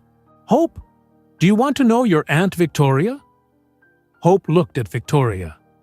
Then she looked at her mother. "She made my mama cry. Mama never talks about it, but I know. I heard her crying at night when we lived in the Bronx. I do not want to know someone who hurt my mama." Victoria sobbed quietly. Dennis Murphy put his hand on her shoulder. Finally, James Jr. took the stand. He sat up straight. His green eyes were steady. The judge asked, "James, do you understand why we are here today?" "Yes, that woman wants to see us. But we do not want to see her." "Why not?" "My father wrote in his will that she should get nothing. He knew what kind of person she was. I trust my father's judgment." The judge leaned back in her chair. She looked at all the documents. She looked at Victoria. She looked at the children. "I have heard enough," the judge said. "Mrs. Victoria Williams, you had 7 years to find this woman and these children. You had 7 years to apologize and offer help. You did not. You only reached out after you lost the inheritance. Your actions were motivated by greed, not love. These children have clearly expressed they do not want a relationship with you. I will honor their wishes." Victoria stood up. "Your Honor, please, give me one chance. Just one."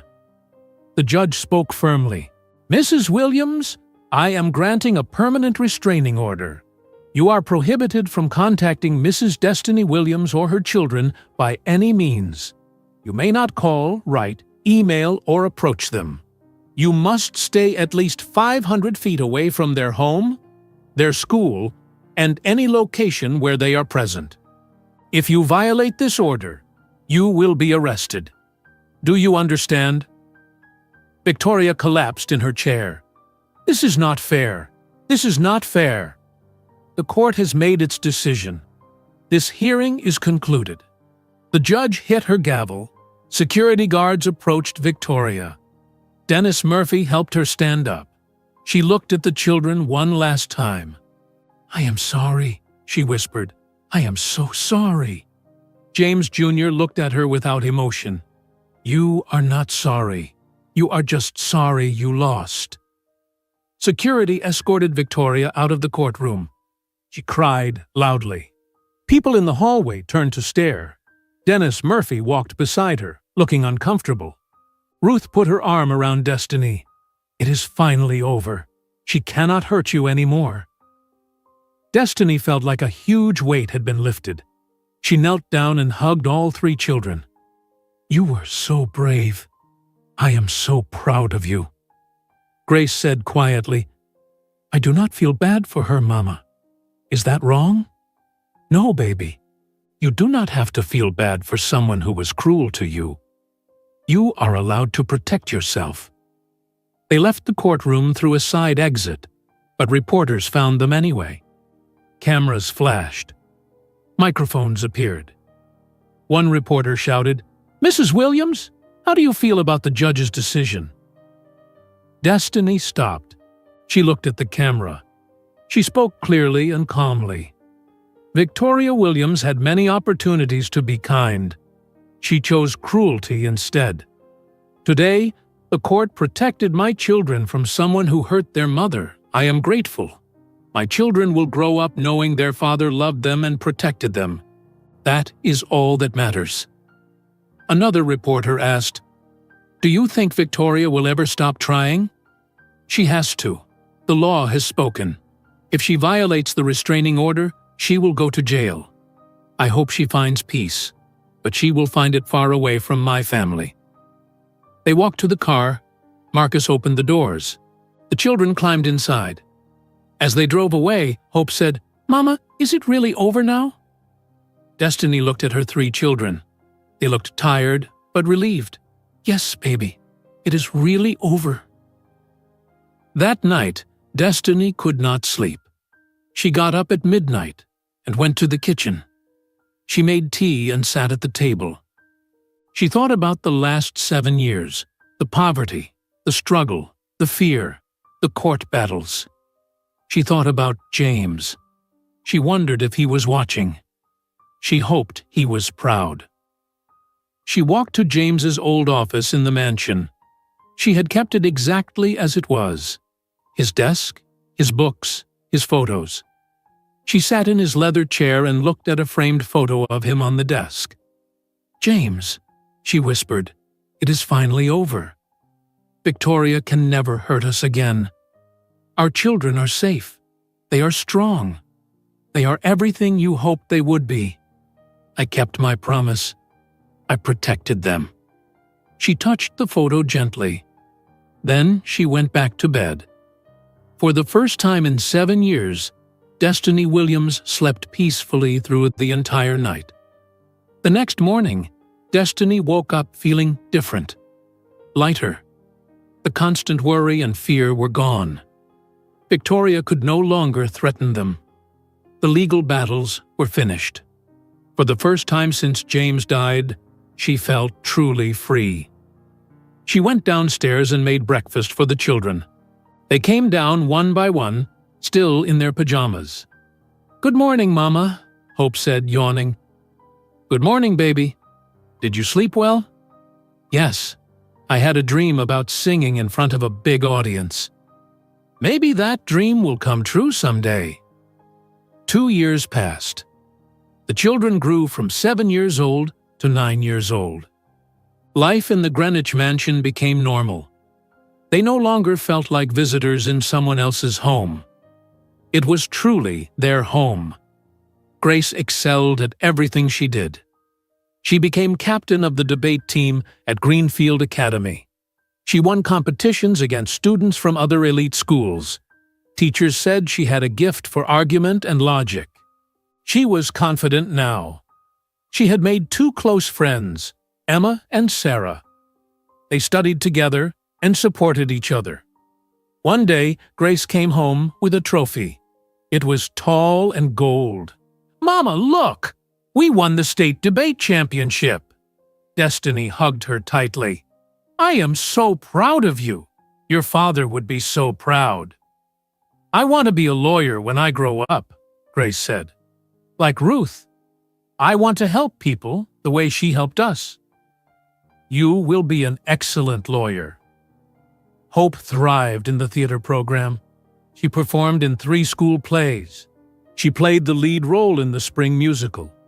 Parents in the audience cried during her solo because her voice was so beautiful. She was still loud and joyful.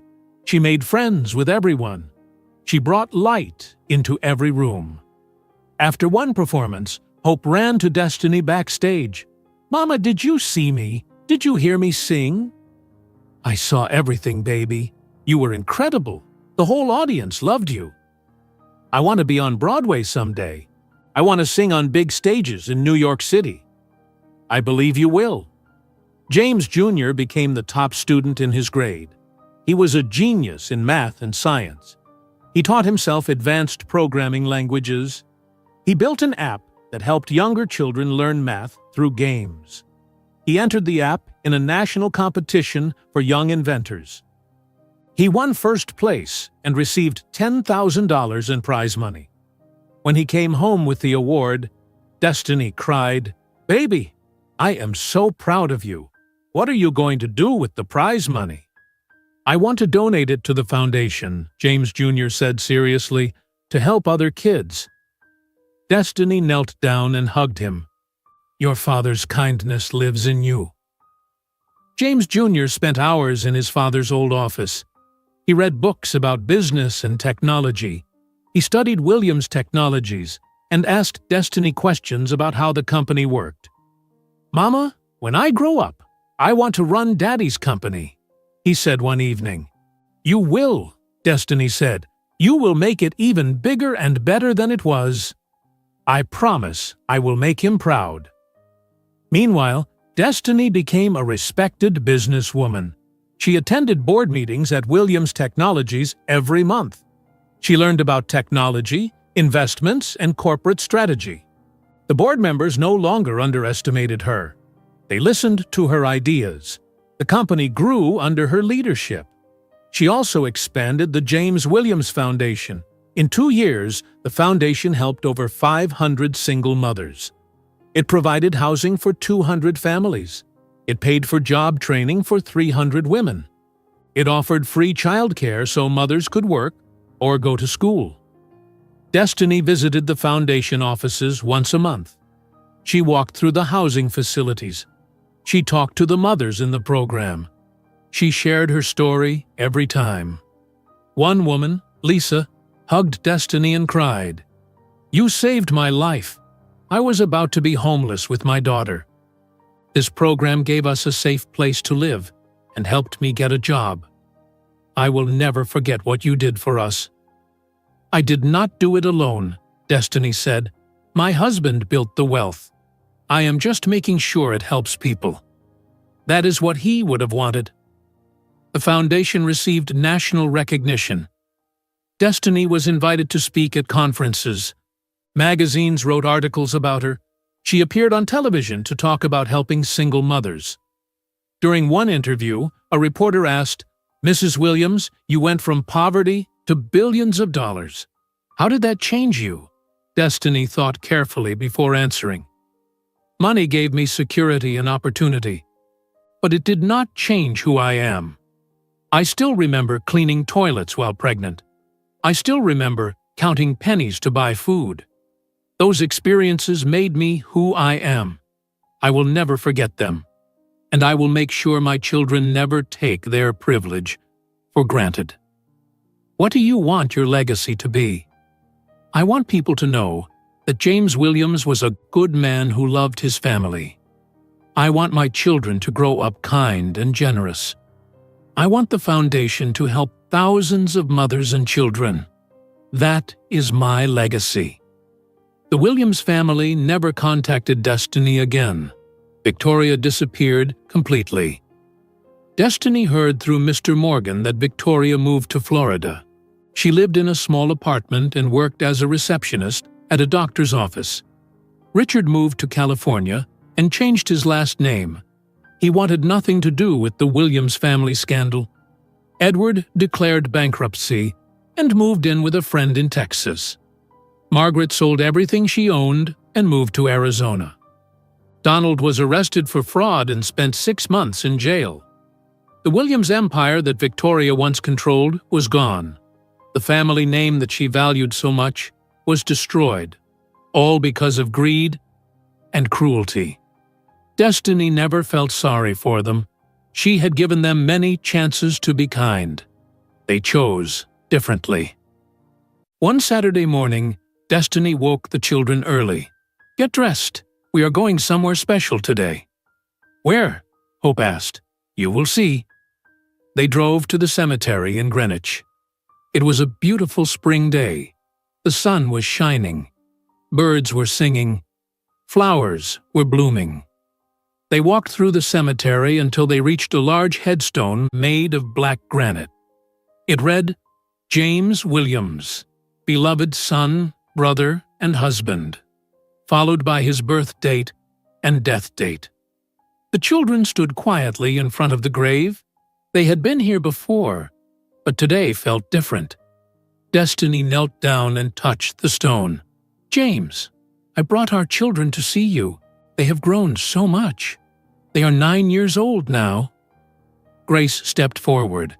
She placed a blue ribbon from her debate trophy on the grave. "Daddy, I am captain of the debate team. I won the state championship. I am going to be a lawyer someday. I will make you proud." Hope stepped forward next. She placed a program from her school musical on the grave. "Daddy, I love singing and acting. I performed in front of hundreds of people. I wish you could have seen me. Mama says I have your confidence." James Jr. stepped forward last. He placed a printed article about his award-winning app on the grave. "Daddy, I won a national competition for young inventors. I am learning about your company. When I grow up, I will run it. I will make it even better. I promise." Destiny's eyes filled with tears. She looked at her 3 beautiful, strong, intelligent children. "James, look at them. They are everything you hoped for. They are smart, kind, and strong. I kept my promise. I protected them. I made sure they know you loved them." She paused, then continued. "The legal battles are over. Victoria can never hurt us again. We live in your house. The children go to your school. Your company is growing. Your foundation is helping hundreds of people. Your legacy lives on through them." The children stood together, holding hands. Grace in the middle, Hope on one side, James Jr. on the other. Just like the day they walked into the lawyer's office. Hope said quietly, "Daddy, we wish you were here. Mama says you are always watching us. I hope that is true." James Jr. said, "I will take care of your company and your family. I will never let anyone hurt Mama or my sisters. I promise." Grace said, "We will never forget you. We will make you proud every day." They stood in silence for several minutes. Then Destiny stood up. She took each child's hand. "Say goodbye for now," she said gently. "Goodbye, Daddy," they said together. They walked back to the car. Destiny looked back at the grave one last time. She felt overwhelming gratitude. James protected them even after death. He knew his family's true nature. He made sure love and justice would win. As they drove away from the cemetery, James Jr. said, "Mama, do you think Daddy knows about everything that happened?" "I believe he does, baby." "Do you think he is proud of us?" Destiny looked in the rearview mirror at her 3 children. Grace sat quietly reading a book. Hope was humming a song from her musical. James Jr. stared out the window with his father's serious green eyes. "Yes," Destiny said, "I know he is proud of you. He is watching over us. He always will be." Hope leaned forward. "Mama, will we be okay forever?" "Yes, baby, we will be okay. We have each other. We have love. We have everything that truly matters." Grace closed her book. "Mama, thank you for protecting us. Thank you for fighting for us." Destiny felt tears coming. "You do not need to thank me. You are my children. I would do anything for you." "We love you, Mama," all three children said together. "I love you too, more than anything in the world." They drove home to the Greenwich mansion. The gates opened. The house stood tall and beautiful in the sunshine. This was their home, their sanctuary, their future. Inside, Maria had prepared lunch. Patricia was arranging fresh flowers in the hall. Marcus was washing the car. Anna and Rose were cleaning the library. Thomas was working in the garden. Everyone smiled when Destiny and the children came in. "Welcome home," Patricia said warmly. Home. That word meant everything. That evening, Destiny sat in James's office. She looked at his photo on the desk. She spoke to him one last time. "James, wherever you are, thank you. Thank you for loving me. Thank you for protecting our children. Thank you for knowing that love and justice matter more than blood and money. Your family tried to destroy us, but you made sure they could not. You won. Love won. Our children will grow up knowing their father was a man of integrity who valued what truly mattered." She touched the photo gently. Then she turned off the light and went to find her children. She found them in the playroom. Grace was reading to her siblings. Hope was drawing. James Jr. was building something with blocks. Destiny stood in the doorway and watched them. Three beautiful children. Smart, kind, strong. Everything James hoped they would be. This was victory. Not the money, not the mansion, not defeating Victoria in court. This moment. Her children safe, loved, and thriving.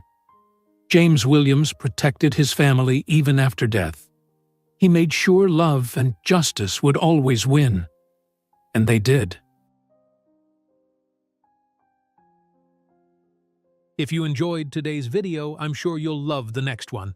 Don't waste time. Just click on the screen